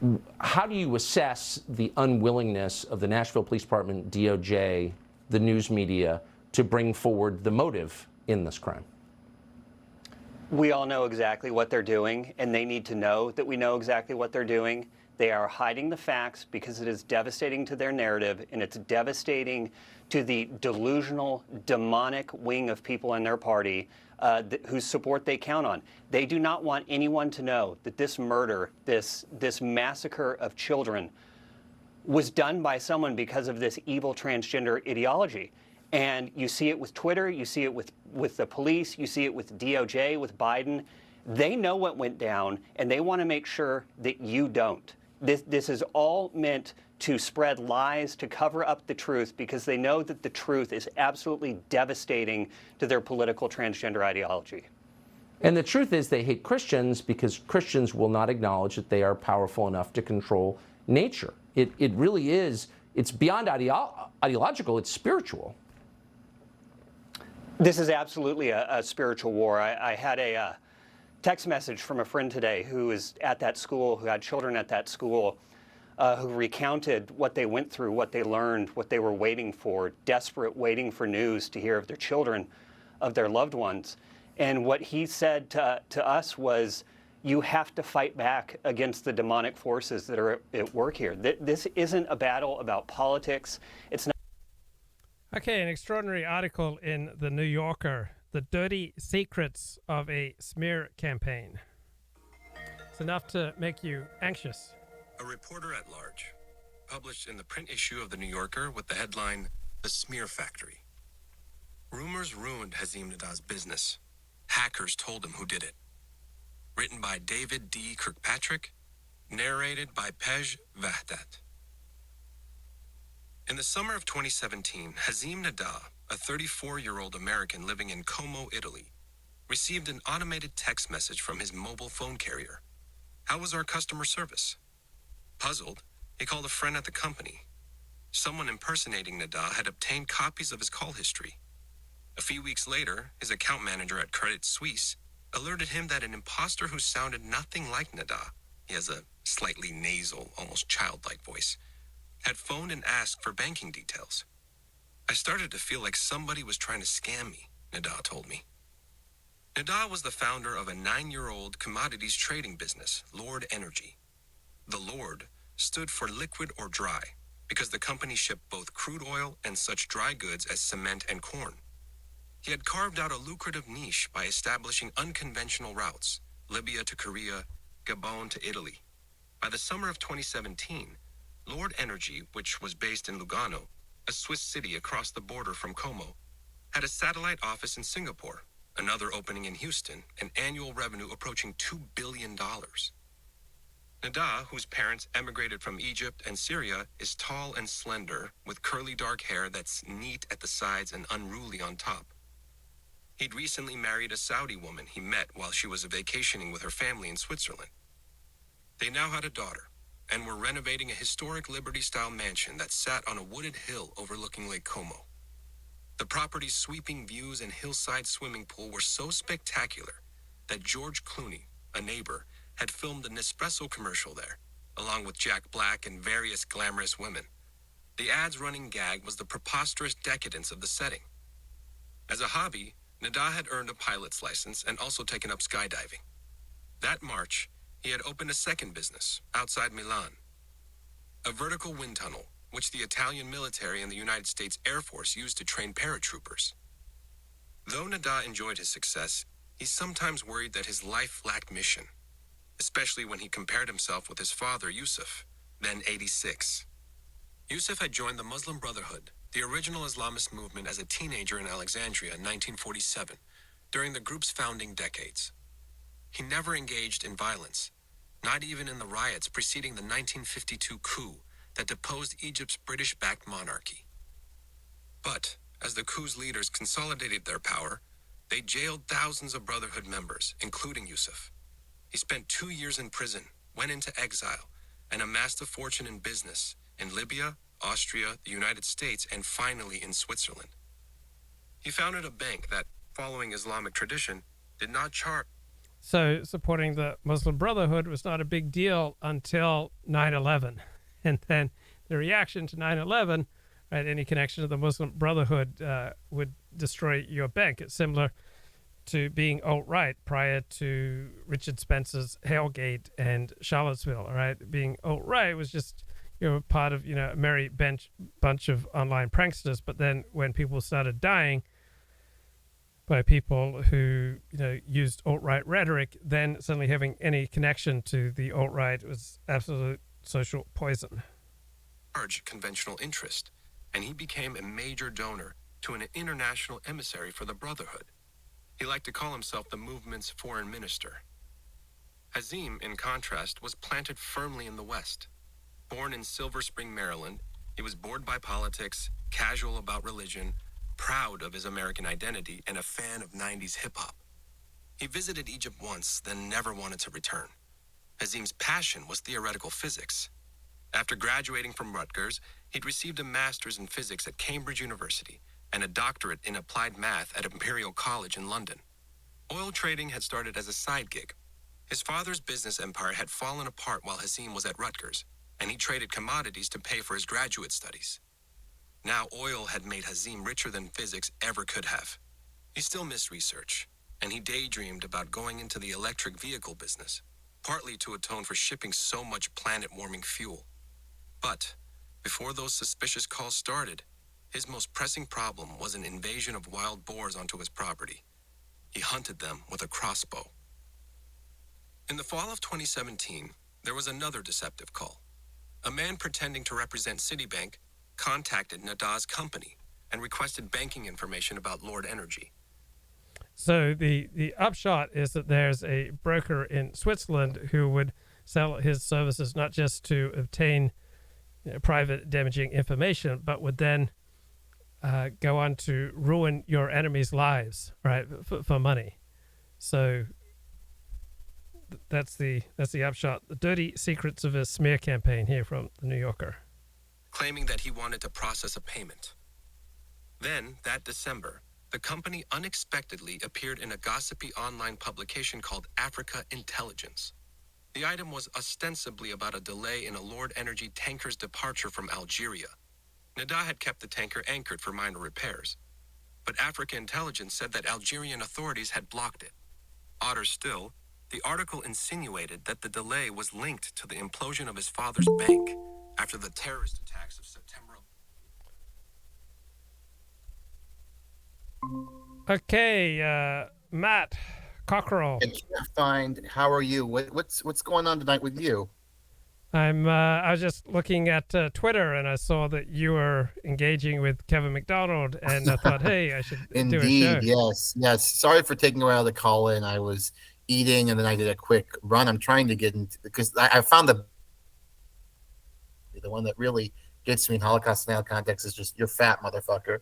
Like, that is their one compelling argument. So I'm trying to address that, not so much intellectually, but through doing some exercise. I did engage with MacDonald. He doesn't like you anymore, it appears, Luke. He doesn't think you're fair. I suggested you would moderate. I suggested you would moderate an exchange between him and Cofnas, but he was not sympathetic to that idea. Yeah, I mean, I thought I was very fair to him all the times I've had him on the show, so what can I say? Oh, I got him to condemn the Nazis, which is interesting. Because he's recently been pro-Nazi, I guess, on TRS. Cofnas quotes him to this effect. And I posted a picture of, it's one of the pictures I use frequently, because the Nazis trafficked white Christian children. They ethnically, when they conquered Poland, for example, they ethnically cleansed the indigenous Polish inhabitants from the areas of Poland they had annexed, including lands that, by the way, had no historical connection to Germany, like Zamość, renamed Himmlerstadt, from which this girl was ethnically cleansed and sent to Auschwitz and murdered by phenol injection. I asked, hey, is this good, right? Is sending 12-year-old girl to Auschwitz, Christian, right? To Auschwitz to kill her with a phenol injection. You can see she has like a bleeding lip in this, so apparently somebody roughed her up. Is that a good thing? And he said no. So I think that represents some kind of breakthrough. I don't know if that'll cause problems with Enoch and company, because I think these crimes are either denied or excused by the typical neo-Nazis, and MacDonald has been gravitating toward, the neo-Nazi position. But maybe I made a difference. I don't know. And have you read his book, Culture of Critique? I have, but imperfectly. So I'd say like in between. I was working on reading this book a year and a half. Maybe I've just read so many books I can't remember the details of it. I feel like I read it at some point, but I've forgotten so many of the details of it. I know that his claims about the Frankfurter Schule are silly. I mean, they were ideological notions of race, and they saw Nazism and anti-Semitism as a salient form of racism. And then later on, guys like Marcuse moved toward racism in the United States, right? So they were like attacking the salient form of racism. So when their relatives are being murdered for being Jewish, that's a pretty salient form of racism, right?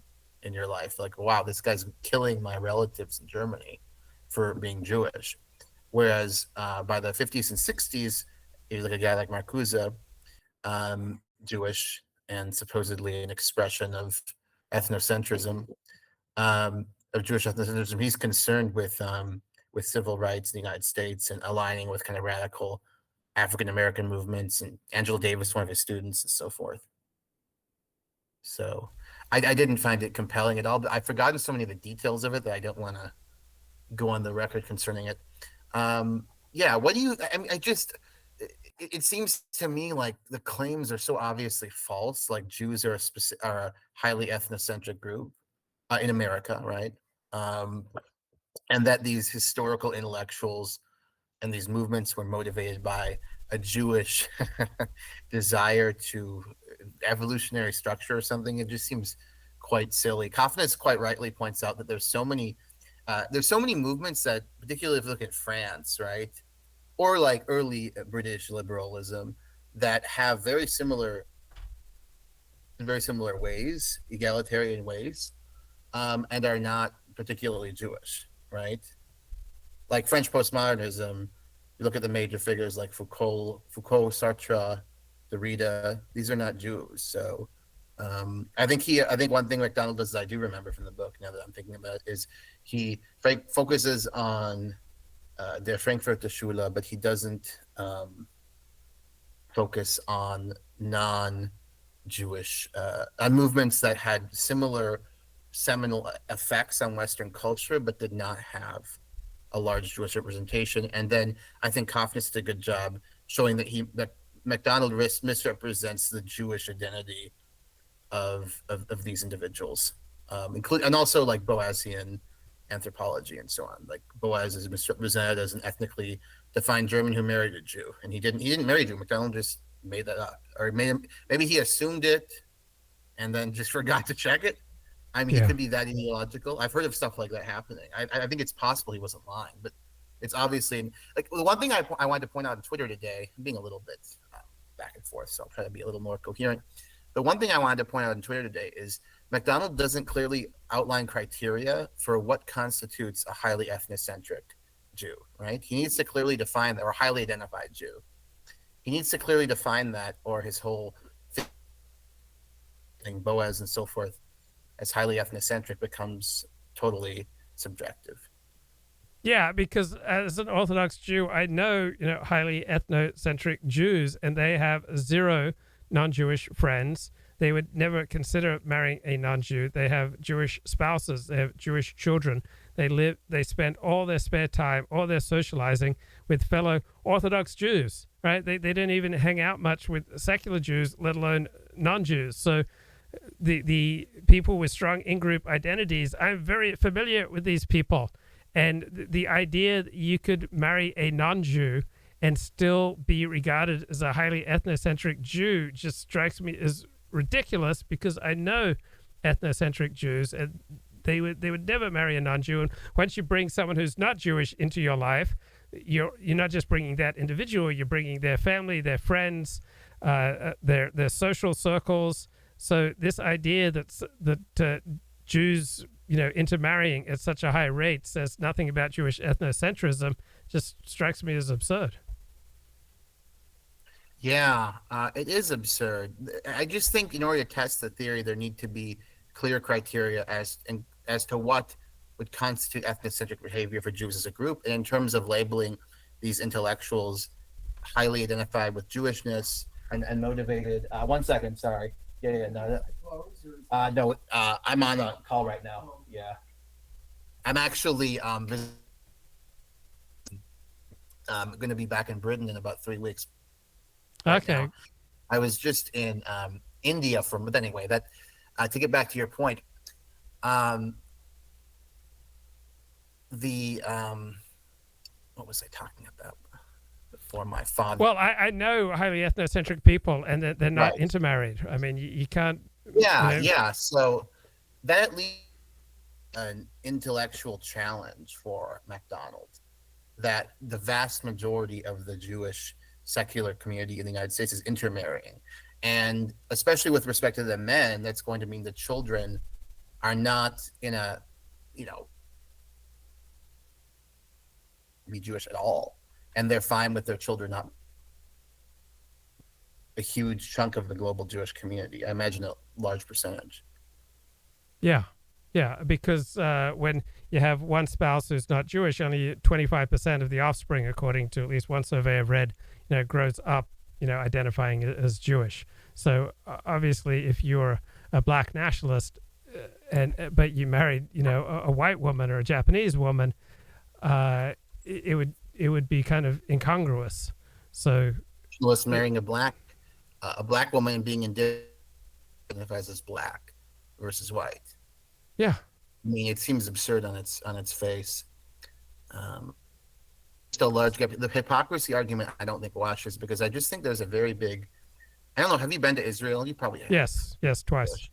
So, is your impression? And I don't have a personal experience in Israel, but is your impression that the community in Israel is just totally different, maybe that's a little exaggerated, but inhabiting a very different moral and political universe than secular Jewish Americans, let's say.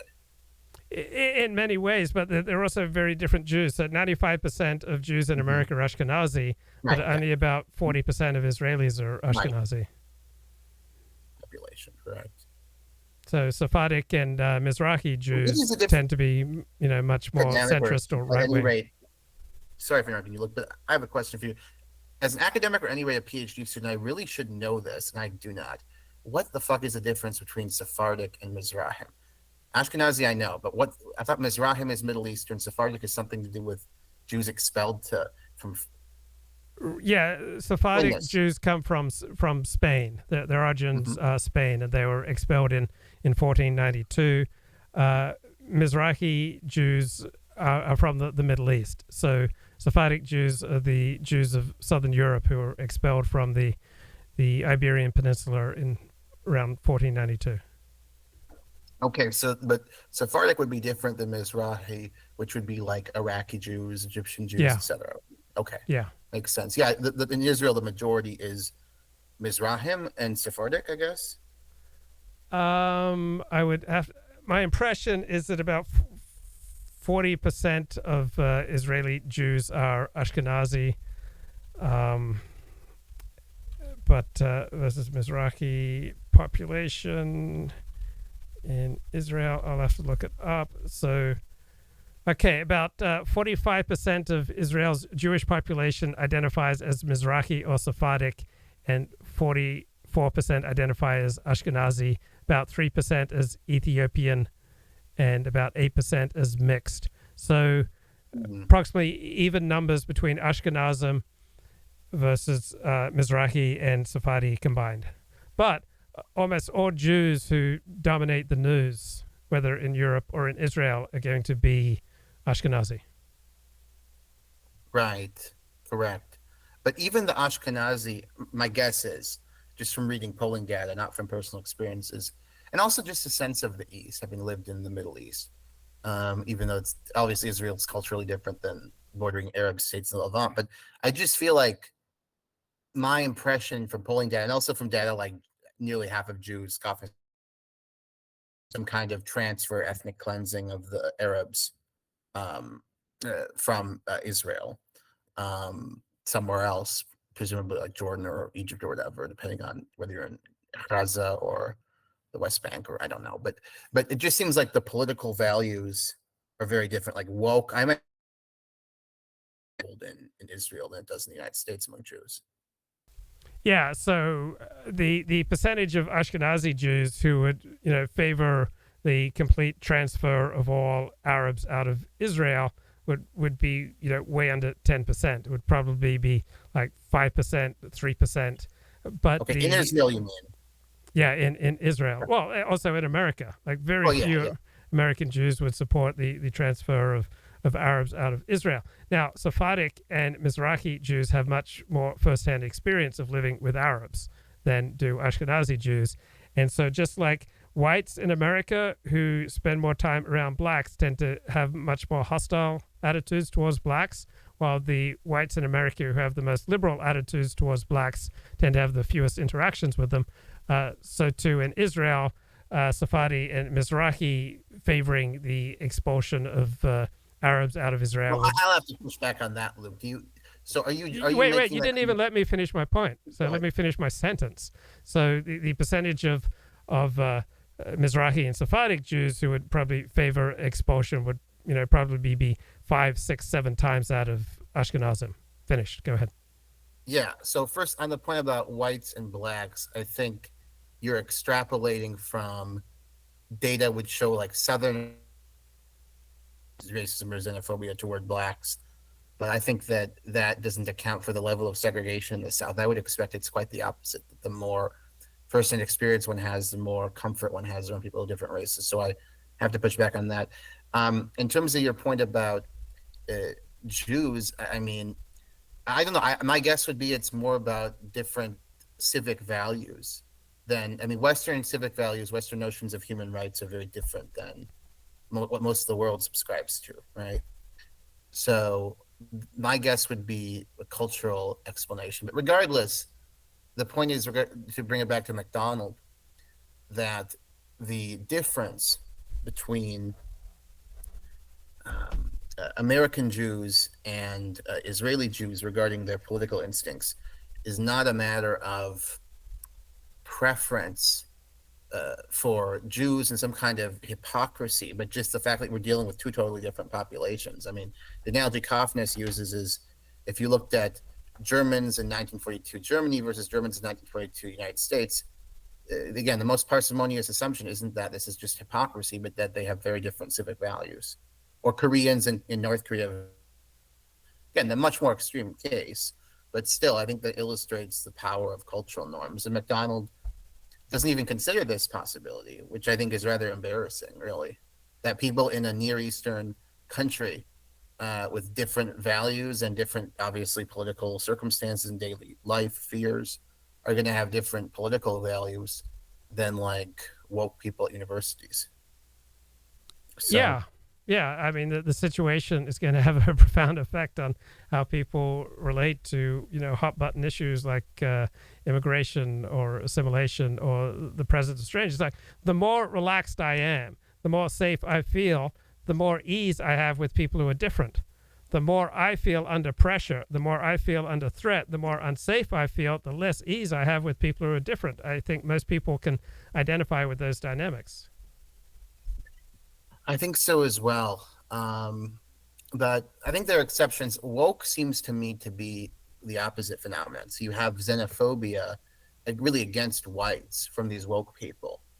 And or feigned xenophobia, really. I think a lot of these people are white and they're marrying white, so I don't even know if it's authentic, but at least the faux expression of xenophobia and dislike of whites from these woke people. And I think that's an expression of decadence, really, because like the kind of great social causes in America have largely been finished. Like African Americans aren't confined to different water fountains or different schools anymore. The Vietnam War, these kind of social movements in the 60s and 70s have ended. They're kind of radicals without a cause, and they're driven by decadence in a way. I mean, like the claim of being injured by people with different views, even like the case of Amy Wax, I read about on my Twitter, like I think the views she's expressed are awful, reprehensible, but you probably disagree with me there. But regardless, I agree with you. I don't think they were awful. I think they were ill-advised and, overly crude. Go ahead. When I get back to Britain, hopefully it'll be better. But regardless, the claim that Wax just existing at the University of Pennsylvania is harmful to students of color or others just in the building, it's just totally absurd. It's nutty. I mean, African Americans 50, 60 years ago didn't complain about the existence of professors with far more right-wing views at various institutions like this. I mean, it's just don't take her class, ignore her. I mean, the idea that you're harmed, it's like you're assaulted by her existence. It's just totally absurd. And I mean, the pace at which the society's changed, the culture has changed. I mean, 10 years ago, saying, oh, fuck her, but she has a right to speak and not be fired, would just be a banal liberal position. And now you're like a neo-Nazi if you take that position, even if you, as I do, just qualify it as rejecting her views. Yeah. Now, Nathan Cofnas is not a historian, but you are training as a historian. What do you think of the quality of his scholarship that you've read? In general, I think Cofnas did a very good job. He's not engaged as a historian. He's kind of checking. He's not going to archives, in other words, right? He's kind of checking the secondary sources MacDonald cites, and in that, he's not like doing, from Boaz or he finds in the secondary literature that over and over again MacDonald misrepresents the biographies of these people to try to make them appear to be more Jewish than they are more identified as Jewish. Like he just falsely says, as I mentioned earlier, that Boaz was married to a Jew. He was not. He falsely says, he cites a passage where Boaz is identifying as a German, saying despite the terrible political changes in Germany, I don't know whether this was from the late Weimar period where kind of anti-Semitism is growing, or the Hitler years, but he's saying I identify as a German despite hating what's happening in my country. And MacDonald says, that means he's an ethnocentric Jew, and he never says that, So I think he did a good job of that. There are a couple criticisms I'd have. The one criticism, a book by Hermann Rauschning, which is not particularly highly regarded. He did that to. There are many reasons why it's quite dubious as a primary source. It isn't founded on anything. It contradicts many of the things we know about Hitler, also in terms of timing. And Cofnas does rely on that for a couple of quotes about Hitler, like Hitler saying Jews want to join my movement, etc. I think these are dubious quotes, but in general, he makes a very strong case. I think that, and his case is he's kind of acting as a philosopher sometimes, and then he's checking MacDonald sources, right? And I think that. Yeah. And how have your interactions been with the Holocaust denial crowd? Have you had any interactions with them in what? I don't think I've spoken to you in over 6 months. I'm trying to debate Mike Enoch, but he keeps running away from me. He agreed to it publicly.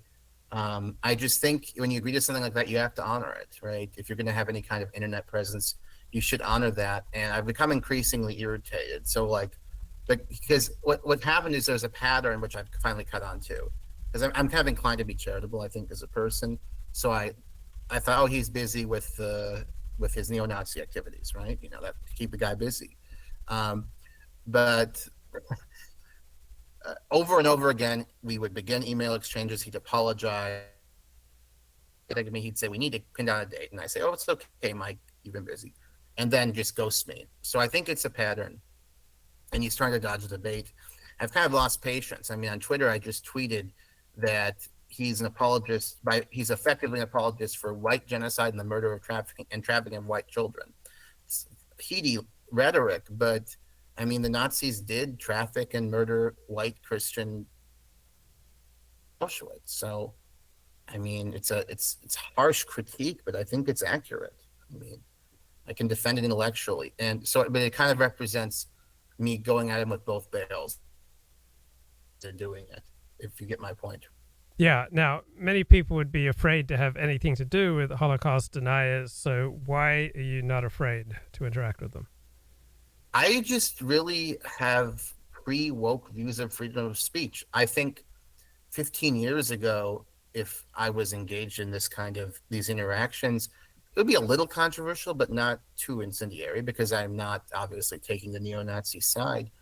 Yeah, it is controversial. I think I have more freedom of speech, like I know, as a PhD student in Britain than I would in the United States. In the United States, I'd probably be thrown out of the program by now. Now, when I was in Australia, I heard you talking to Richard Spencer on one of his shows. So were you only on the one time, or have you had further dialogue with Richard? No, I've talked to Richard many times, and I'm hopeful that I want to right for white boys. I really do. I think that the society promotes toward them, but that they've fallen for hatred and kind of dumb conspiracy theories and contrarianism for its own sake. And I also think their attitudes could potentially lead to violence. And I think we've seen cases of terrorism. So it not only would destroy their lives, but perhaps destroy other lives. So I want to basically deprogram them. I don't want to make them woke, right? I want to address that pushed them into these views in the first place. But I want to deprogram them from their race hatreds and Nazism and conspiratorial worldview. So, and that includes Richard, right? And I have compassion for Richard, and I hope he politically, and I certainly would not be ashamed of the fact that I have interacted with him. Yeah. And what did you learn from interacting with Richard? He's just a hard nut to crack, right? because a lot of these people aren't particularly intelligent. He is, right? He's not unattractive. I'm sure he can get, you know. I don't really know why he fell into this. So there's kind of the mystery of that. There's also the fascinating process of kind of seeing him deprogram himself. I mean, generally with these people, and I've only have 2 scalps to claim, and neither of them, by the way, I can mention. But if you're interested, I could show you some DM screenshots on Twitter. Program 2 people, or at least push them on in that direction. But Richard, I think I'm kind of pushing at an open door. I think he's moving in the right direction by himself, and that's kind of a fascinating process to see, seeing him deconstruct the alt-right slowly, despite the fact that these are the memes on which he had founded his identity relatively recently. Yeah, and he's developed this new bond with Charles Johnson. Have you noticed that? Oh wow, I haven't. Let me look. Maybe I know Charles Johnson. I'm trying to. I lose track of these fucking people. Charles Johnson of Little Green Footballs, or no? No, different Charles Johnson. I think it'd be best if you turned off the video. We might get better sound. Can you? Yeah, I'm sorry. It's shit, it's fine. Bro. Just turn off your video and we'll just go with the sound. So yeah, okay. Great. Yeah. So Charles Johnson is a friend of Matt Gaetz. He I think used to write for the Weekly Standard. I guess he would be called a troll, but you haven't been paying attention to Richard and Charles Johnson, so there's no point in bringing it up. Maybe elaborate a bit. I think that interests me a bit, that he's interacting with somebody who has proximity to, I mean, a prominent and kind of quasi-mainstream figure in Gaetz. Yeah, I mean, Charles Johnson introduced Matt Gaetz to his wife. You know, he's friends with Matt Gaetz. He knows Peter Thiel. I've met Charles Johnson. He's very intelligent, very capable, but he also says a lot of wacky and even horrifying things. But he also is frequently way ahead of the curve. So he's that kind of interesting figure who says some important things and a lot of ridiculous things at the same time. Yeah, I see. And he's aware of Richard's background. Oh yeah. So I don't think Charles Johnson was ever alt-right, but he was alt-right adjacent. But he's an interesting character in his own stead. Surely, yeah. Have you talked today to Nathan about today's escapades with MacDonald, or no? No. Who? Nathan? Cofnas. Nathan Cofnas. Oh, I haven't talked to Nathan since he was on my show Friday morning. Okay, yeah. I'll have to check that out. Oh, is that the thing with him and Lipton, or is that? Yes. Matthew Lipton. I watched the report from that, yeah, Lipton's an interesting character. He is. He got very esoteric as a Jamaican intellectual. He got very interested in these highly esoteric Western American discourses about Jews. I find that interesting. But I think intellectuals, like genuine intellectuals, and my guess is, maybe I'm giving him too much credit having just heard one talk, but I'm guessing Lipton does have intellectual instincts, at least he's interested in ideas, wants to read and so on. Intellectuals often are eccentric and strange obsessions and so on. Lipton writes for Countercurrents and the publication, the Occidental Quarterly, the Occidental Review. Wow, okay. And he's also had Charles Murray on his show, so he's had some really big name guests. So he's having Murray on your show is one thing, but Murray doesn't advocate white nationalism. Strange. So he writes for them. Is he actually advocating? Is he as a black man in Jamaican? Is he favor white nationalism? No, but he's still no. I haven't read him favoring white nationalism or neo-Nazism or anything like that. But I think he just loves engaging with dangerous ideas. Yeah. I mean, there is an appeal to that. I see that. What I like is the idea of being part of a shift in cultural mores. So like I said earlier, the cultural war I really want, you're bad if you talk to the wrong person. Doesn't even matter what you say, right? Yeah. You can disagree with them, but if you're not like screeching and virtue signaling, how dare you be evil, and you just talk in a civilized fashion, like that now is a fireable offense, you know? Yeah. And in the United States, And I it's see funny, that norm change. it's not something that just people on the right suffer, but there's a great article, Anatomy of a Smear, in the New Yorker about how Muslims had their lives ruined because they had the Vegas connection to the Muslim Brotherhood, but after 9/11, any sort of connection to anyone who might be in the same ballpark of Al Qaeda or Islamic nationalism or Arab nationalism, got a lot of people canceled too. So it's a human social group phenomena that if you have any connection to a group that's suddenly now regarded as heinous, is going to come with a very stiff price. It is, yeah. Even language, even if you use terms. So I have two, my Twitter following has happily been growing, still quite modest, 561. I like the idea of building a Twitter following enough to sustain me and my research in case like some woke person just destroys my life, which could happen. Yeah, UK is not nearly as bad, but you still never know. And one of the motivations I have for having the capacity to strike out on my own is the people who have extreme or radical views and try to deprogram them, engage them as human beings, in other words, which I think is prohibited. The other thing that is prohibited is using even language. So like we all know about, even if you're deploring the N-word or talking about it in an intellectual context, if you're not black, and certainly if you're white, even worse, it's, your career will be destroyed. This woman was quoting Snoop Dogg lyrics the other day, and a euphemism for the N-word, not even the N-word, and she got fired.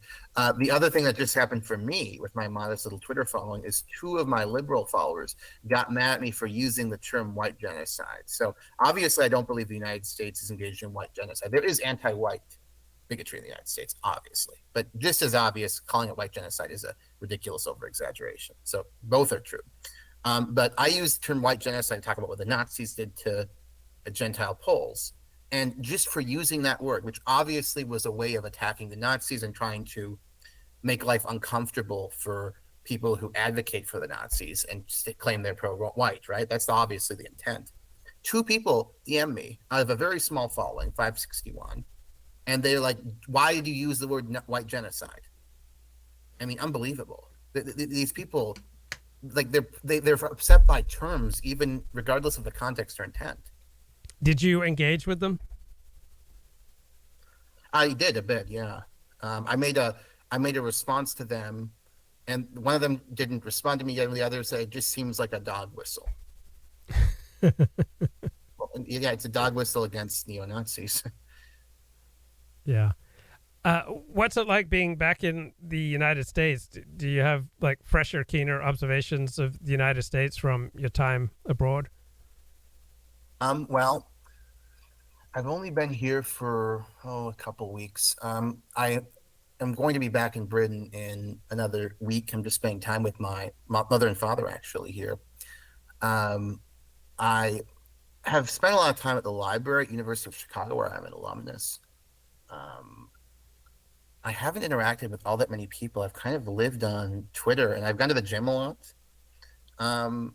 Yeah, but wokeness is so thick you can cut it with a knife when you step across customs, and show your passport. So I know who my master is here. Let's put it that way. And it's a different dynamic than in the United Kingdom, where this stuff definitely has a foothold, has a beachhead, but it is not this all-powerful hegemony as is the United States. Yeah, we'll see what happens in the fall. I'll be teaching in the fall, so that'll be interesting. Like, will somebody find me on social media and scream? Who knows? But I've just committed in life, I guess. I can't really suppress myself. Another irony is my views wouldn't even be considered controversial like 15 years ago. Like when we elected Obama, my views were being controversial. It's gotten that extreme, but we'll have to see if there is some incident. I don't think there will be, but it's possible. And why do you think Cofnas has so far survived cancellation? Well, he said much more controversial things than I have publicly. Well, I think I've said this too many times already since spoke at this point, but I think the first point to consider is that wokeness is less strong in the UK. Definitely exists, particularly in the media, academia, but it is less powerful. These institutions have less power. So that's one thing. Second of all, I think he comes across as earnest and not very threatening. He's kind of this like little nerdy guy, He doesn't come across as some swaggering racist and so on. So I think that helps him debunk these charges. But he's really managed to lead a life despite this stuff, and it's pretty remarkable, I think. Would you have thought it was possible for him to get a position as a postdoc at Cambridge? I wouldn't have. I'm not surprised because he's got a very tight online game. Like, he doesn't say stupid things online, and he's been very selective where he's published. Like, he's pretty much only published in prestigious publications. So he has pursued his academic career in a way that has allowed him, yes, to pursue very controversial areas, but he hasn't committed any self-destruction, unlike almost everyone who has been cancelled has self-destructed through needless own goals, like cruel, like expressions of, because he's obviously engaged in very controversial, incendiary topics, but he hasn't used language that shows cruelty or desire to deprive people of civil rights and so on. And a lot of people do this on the alt-right. I mean, Richard Spencer called for, I think, a genocide of Turks at one point. Yeah. I don't know why. I really look, I'm half Egyptian, so maybe I'm biased, but I really like Turkey. I mean, I don't get it, but yeah, and he called, I think, for the enslavement of Haitians too. Well, I just don't think Cofnas though really believes these crazy fascistic and realistic things. Yeah. No, he doesn't. So there are smarter ways and there are dumber ways. What's kind of amusing is that there was a guy who was cancelled about 6 months ago, who, as soon as he gloried in doing all this dissident research, and he published it in frequently non-prestigious journals. He did a lot of stuff with Ed Dutton, and then as soon as the mob came for him, he just took everything down that he could possibly take down. He mounted zero defense, and he just bravely ran away. So he loved being an edgelord for years. Michael Woodley of Mean, like, he changed his name to Michael Woodley of Many. Oh my! Yeah, and then as soon as, like, he gloried in how dangerous and dissident his scholarship Acting was. like he's a Nazi fleeing Simon Wiesenthal or something. Yeah. As soon as the mob came for him, he just completely folded, just pulled down everything, mounted no defense, just completely ran away. For years, he gloried in how controversial he was and how dangerous his research was. But as soon as there was a pushback, he just ran away. Yeah, no, I wouldn't do that. I mean, you gotta stand on your 2 feet. And also, if you're trying your best, and I've made many mistakes in my life, of course, but if you're trying your best, as I have been, at least as I've matured, to be like a decent person, like not amazing, but decent. I'm just a decent person, and like behave ethically and try to think about others, like while trying to advance your self-interest. Obviously, I'm not claiming I'm primarily not self-interested. Of course I am. But if you have like some moral goalposts, I think that you'll do better, right? You'll not only stick up for yourself, but you won't say outrageous and cruel and kind of dumb, honestly, things like Spencer did. I think his problem was a lack of a of any moral compass. I think he just went crazy with narcissism because the shit he said is just kind of dumb. And I don't think you'd say it if you had like any concern with the well-being of others, right? Yeah, and he's also self-confessed alcoholic and drug user. So I think a lot of his troubles were the combination of, alcohol and something like cocaine, fueling a grandiosity that was out of touch with reality. It was out of touch with reality. Although I think it may have been fueled by the fact that he was surrounded by so many just extraordinarily mediocre people that maybe his greatness seemed more, I mean, if you're hanging out with Elon, you might feel that you're like a demigod compared to them. Yeah. Now, you've just started a Substack, and you've got an essay here. Was Hitler a leftist? Could you give us a quick summary, or a not so quick summary? Give me just 15 seconds. Gotta plug in my. Yep. Go ahead. So. It's not about policy, about Republicans versus Democrats. It's about good versus evil and truth versus lies. And if we won't stand up for it, who will? It's so discouraging to me how few people with power have bothered to stand up for what's true, for what's objectively true. Okay, you there? You back? I am. Yeah, let me just plug it in. Give me. Okay. Yeah, I'll give you another. I'll give you another 30 seconds. We are not God. That is true, and they won't say it. Sean Davis, I appreciate your coming on tonight, and I'm so sorry about your city and what happened there. Thank you. Among those with power who should be standing up on behalf of a population, an uninformed, confused population, is the news media whose job it is to do that. So but they are asking no questions about the shooter's motive. Where's the manifesto? Okay, so talk to me about this essay, Hitler Was Not a Leftist.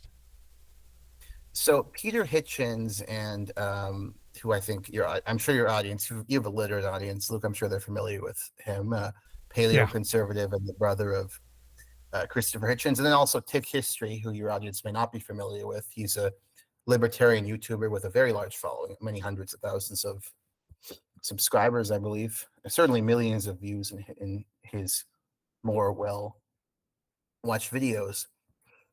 Drew a lot of attention lately by arguing that Nazi Germany was a leftist regime. By leftist, they mean, okay, racist, but leftist otherwise, right? Like profoundly racist, but leftist.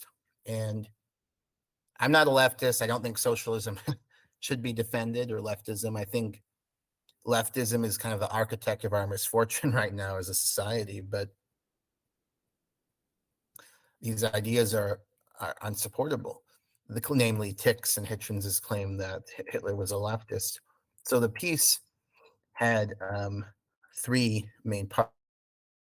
First, I talked about Hitler's rise to power and how this was facilitated by two things. First, by industrialists like Fritz Thyssen and I.G. Farben, and second of all, by political conservatives from Hitler's voters, who were mostly petty bourgeois. He actually did worse with the working class as a percentage of the vote adjusted for population than he did with this kind of lower middle class vote. And then also the fact that he was appointed by a conservative, Paul von Hindenburg. They did this not because Hitler was a conservative. He was certainly not a conservative. He didn't like Christianity.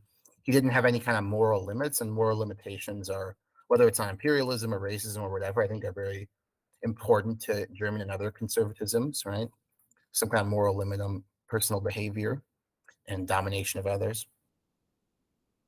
Nevertheless, he promised to liquidate the left, the revolutionary left, the social democrats, as well as the communists. And therefore, once after the Great Depression, it was clear that the center-right parties, the kind of traditional conservative parties, did not have mass support.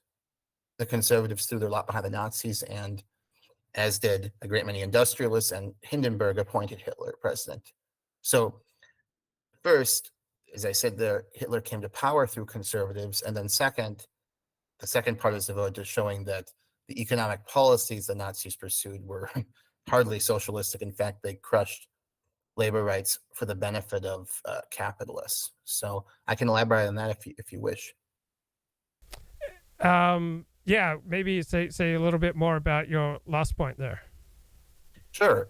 Well, when the Nazis came to power, one of the first things they did, after they prohibited the communists and the social democrats and so on, and other political parties, to be sure, was to pass a law that applied the Führer principle or the Führer principle to industry. So in 1934, a year after Hitler came to power, so maybe not one of the very first things, to be fair, but they pass a labor law that identifies the capitalist or the owner of a firm as Führer and his leaders as Gefolgschaft or followers. And this law provides that the Führer has the total right within the context of national labor legislation, so you couldn't violate national labor legislation, to determine hours, wages, procedures to be fired, etc. And the Nazis, moreover, slowly introduced legal loopholes which whittled away at federal labor law passed in the Weimar years and prior. So it ended up that people were working far more than 8 hours a week. Work hours went up, and pay went down.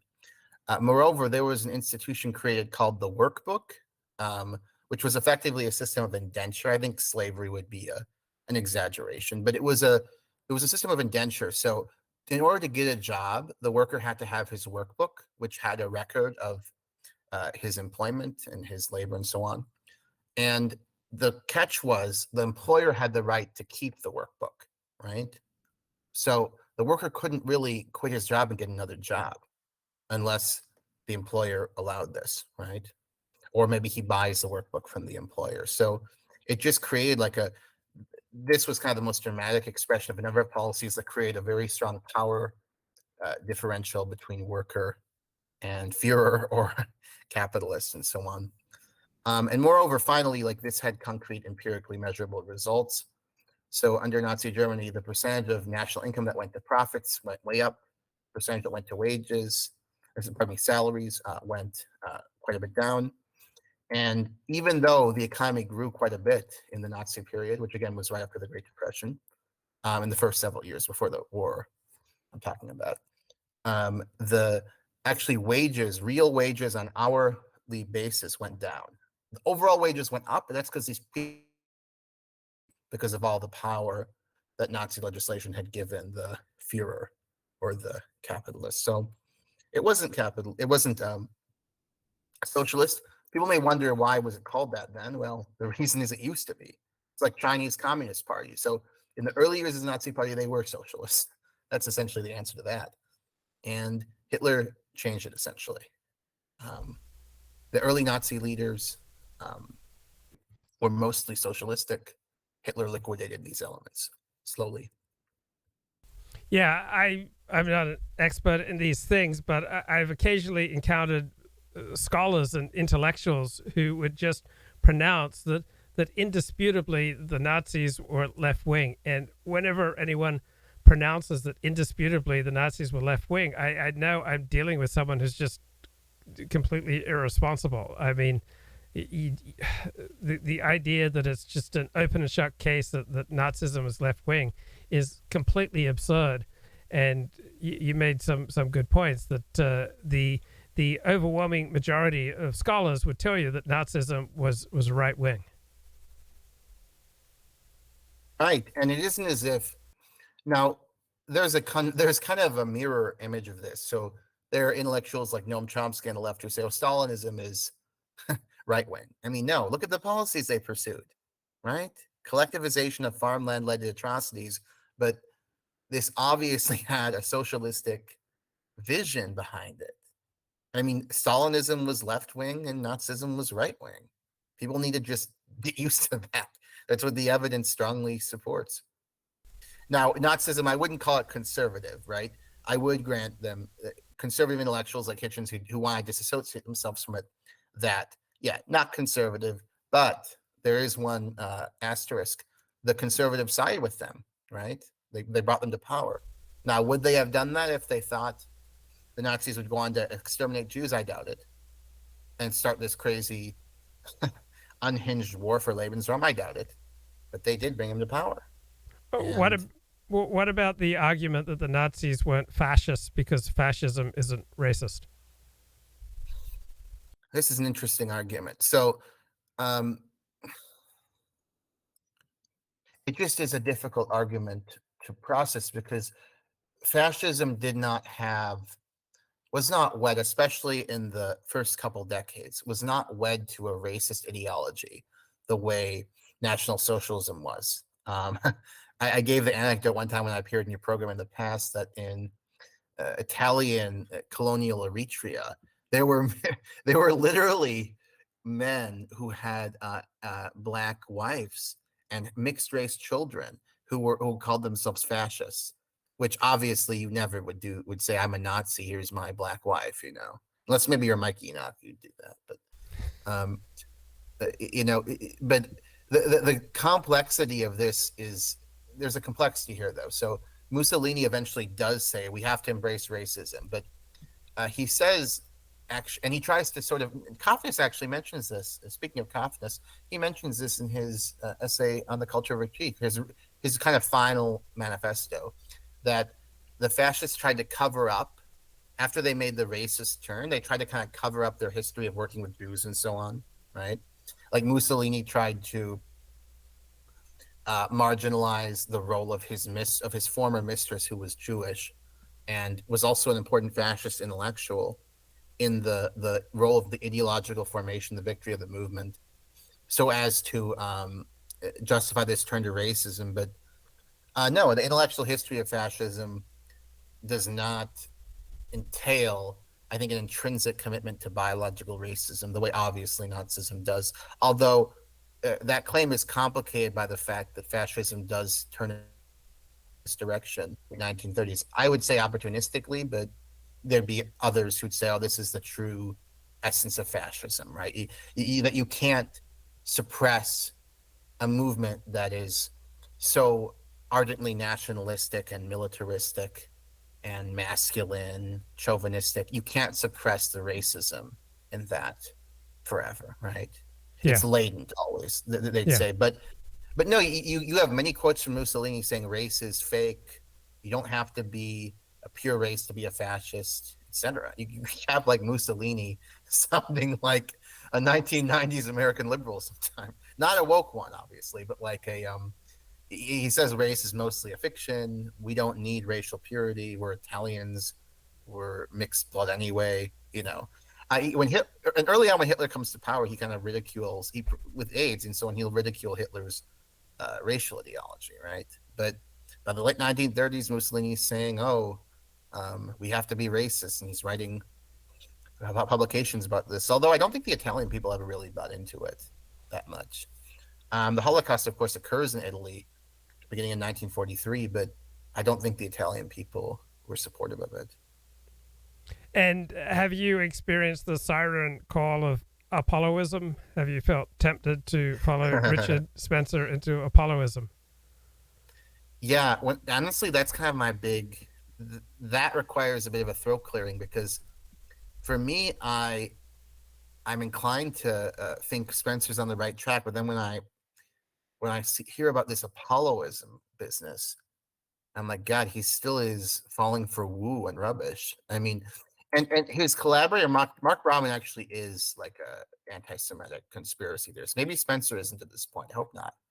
No, he doesn't seem to be, but his collaborator Brahmin definitely is. Like, Brahmin thinks that like that Hollywood films are all efforts by Jews to demoralize the Aryan spirit through subliminal messaging.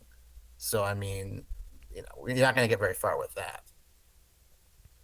How have you have you managed to avoid the perils of the e-personality? So many people, when they go online and start sharing their views, they really self-destruct. Have you felt any tugs in the self-destructive direction from being online, or have you had to struggle with being online and sharing your thoughts spontaneously? What's that experience been like for you? I think what's helped for me is I've generally spoken from a position of expertise. Like, I know German, I know a lot about the Holocaust, I've written a lot about that issue as it relates to Wignats. I have shared political views, like I shared the other week my view that despite, obviously don't like what she says, but that it's crazy to say Amy Wax is like a threat to you just by existing in the building. If you're some rich kid at Penn Law, I mean, nutty, right? Yeah. Really nutty. Just don't take your class. You saw her in the hallway. Okay, like, all right, next you can talk to me about how you saw your crush in the hallway. You sound like you're 12 years old. I mean, just don't talk to her. Don't take your class. But for me, I think I've been pretty true to myself. We'll have to see, though. I mean, I think that the self is pretty dynamic, if you will. Maybe that's not the right word. The self changes, right? So Yeah. if I become successful on this, I'm still really marginal and irrelevant. But if I become successful on 10,000 viewers instead of 562 or whatever, I'm starting to get supporters. I'm going to get more people are following me. I think we're getting more growth. I have more time now, by the way. So I just completed, I was in India. I don't know if I told you that, Lou. Did I tell you I was in India? A little bit. Okay, yeah. I was in India for about a month and a half. So I wrote another chapter of my thesis. And I'm taking a break now and I'm visiting my family. It's spring break at my institution.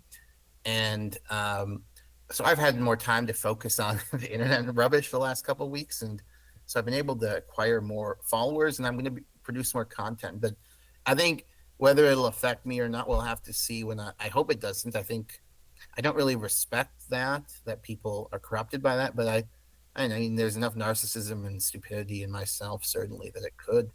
I think I'd have to have more of a following, though, for that to happen. I mean, I'm not going to be like, wow, I got 8 likes on this tweet. Fuck you, everybody. I'm better than you. Any thoughts about India? Anything that struck you from your time there? It's a whole talk. I think it's a wonderful, fascinating country with a lot of potential, a lot of problems. I think the caste system is alive and well from what I can see. I've looked, and you don't have to take my account for it. Polling shows them, I think close to a majority of Brahmins still practice this untouchability. Nevertheless, they have improved in many respects. So first of all, they have a very impressive intelligentsia. There is a core intellectual population in India that is innovative and comes to the U.S. and kicks our butt, does well in our institutions, right, in the West. And, many times goes back there and creates wealth. And they're growing. Their economy is growing really fast. They have a lot of problems. They don't have Western human rights standards, certainly. But I think that there's a future for India. The biggest issue I had in a practical basis there is the air is so hard to breathe. Like I would go for a walk around the little area I was staying near the West Bengal State Archives in Kolkata. And I found a lot of really cool stuff, by the way, from my research. But God, you go. I get back to my room where I was staying, and I'm coughing. So the air quality is really bad. I think there's just a lot of incredible problems and incredible potential. But they're on the rise, certainly, despite the problems. Definitely a country on the rise, like China. That huge problems, especially from a Western perspective, but also incredible potential. And I think belief in themselves as a people, which helps. We don't really have that in the States, right? The Chinese have it, the Indians have it. Do you think there could be any similarities between we finally got the rise of majoritarianism in India, so 80% of the population is Hindu, and they suddenly thought, hey, maybe we should act in our own self-interest like other groups do, and so you've got the rise of what's called Hindu nationalism, which is really Hinduism and nationalism. It's not Hindu nationalism, but we increasingly have in some circles in the United States the rise of Christian nationalism, which is frequently not very Christian, but it's really an attempt at some kind of majoritarianism or some idea of running the country along the lines of what's best for the majority. Do you have any thoughts on majoritarianism as it exhibited itself in India and how it may exhibit itself in the United States? I am a liberal, as you know. Look, I'm not so much of a liberal that I think I have a great amount of authority. Ironically, what this authority? I don't think I have that much authority to tell Indians how to run their country. If they're committing genocide, as an American, I'm going to condemn them for that. Like slavery, and I mean like old-fashioned slavery, like I own you forever, right? If they're doing something just totally egregious and violating like international treaties, I'll condemn them. But otherwise, I determine their fate, not me.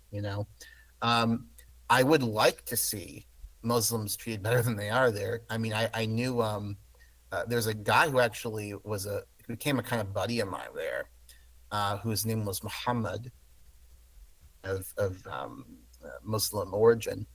And yeah, he talked about how the environment has certainly gotten worse under Modi for Muslims. But again, I think we have to be kind of humble about this, right? We got problems in our country.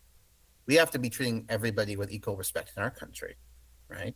I mean, that's part of the cause. The lack of that is part of the cause of this far right stuff, which I'm opposed to viscerally. But if you get rid of woke, get rid of anti-white, you won't have far right to nearly the same extent, So I would say that the Indian people have problems, but I would defer judgment as a foreigner from condemning them. I think there are exceptions to every rule, right? But I don't think the situation there, well, there's, shocking, and I think that they haven't crossed the threshold where I, as a foreigner, feel entitled to condemn them, if that makes sense. No, it makes sense. Makes sense completely. So, you made a video. Holocaust deniers humiliated by inability to explain disappearance of millions of Jews in Nazi camps. Can you give us a little summary of this video? Sure. So, the issue is as follows. We know from Nazi deportation statistics, from documents like the Hofla telegram, the Korher report, various deportation statistics to Auschwitz, we know that many millions of Jews were sent to the Nazi extermination and concentration camp systems. At the end of the war, at most, a couple 100,000 are found alive, survivors of the camps. So, well over 90% of them disappeared in the camp. So my framing of this is, look, you need an explanation with evidence. People don't just vanish. So our explanation that they were killed has a ton of evidence. All witnesses, virtually, overwhelming documentary evidence referring to the extermination of Jews, forensic evidence, holes in the roof, hydrogen cyanide residues in the buildings the witnesses say were gas chambers, confessions by perpetrators in totally non-coercive contexts, like Eichmann in Argentina, not when he was captured by the Jews, but in Argentina. El Hosseini, the Arab collaborator in Syria, writing his memoirs. So we got a ton of evidence. They have zero. And I was mentioning that is a problem. They can't explain how millions of Jews disappeared in the camps with any explanation that has any evidence. They've tried to propose one such explanation. It's called, I don't know if you've heard of this, resettlement. Oh, really? Okay. So the claim is, Luke, that I think some of the smarter ones realize, we can't just say we have no idea, we don't know what happened, because it just doesn't make sense that people would disappear in Nazi custody, millions. So the claim is that, okay, the Jews were taken out of the camps and resettled. They were channeled out of the camps and resettled. So superficially, that seems like, okay, they have an explanation now, right? But as I point out, wait a second. So you're claiming that this resettlement of millions of people existed in 1940s Europe and we don't have a trace of it? No infrastructure, no letters, no witnesses, no economic activity, nothing? Again, there'll be a community of millions of people, this so-called resettlement of Jews transited out of the camps. So I was kind of making fun of that because, like, we have ancient pre-literate cities we can find with archaeology, and we can't find this settlement of millions, a trace of it, that existed supposedly in the 1940s in Europe. Yeah. Okay, I'm gonna roll. But any final words, comments, thoughts for today? It's just good to be on again, Luke. I'll have better internet the next time. Thank you for your patience, and I'll be a little bit tighter next time. I hear what you're talking about, Chad, and I agree. So take care. Okay, man. Take care. Good to talk to you, Matt. Okay. Bye-bye, guys.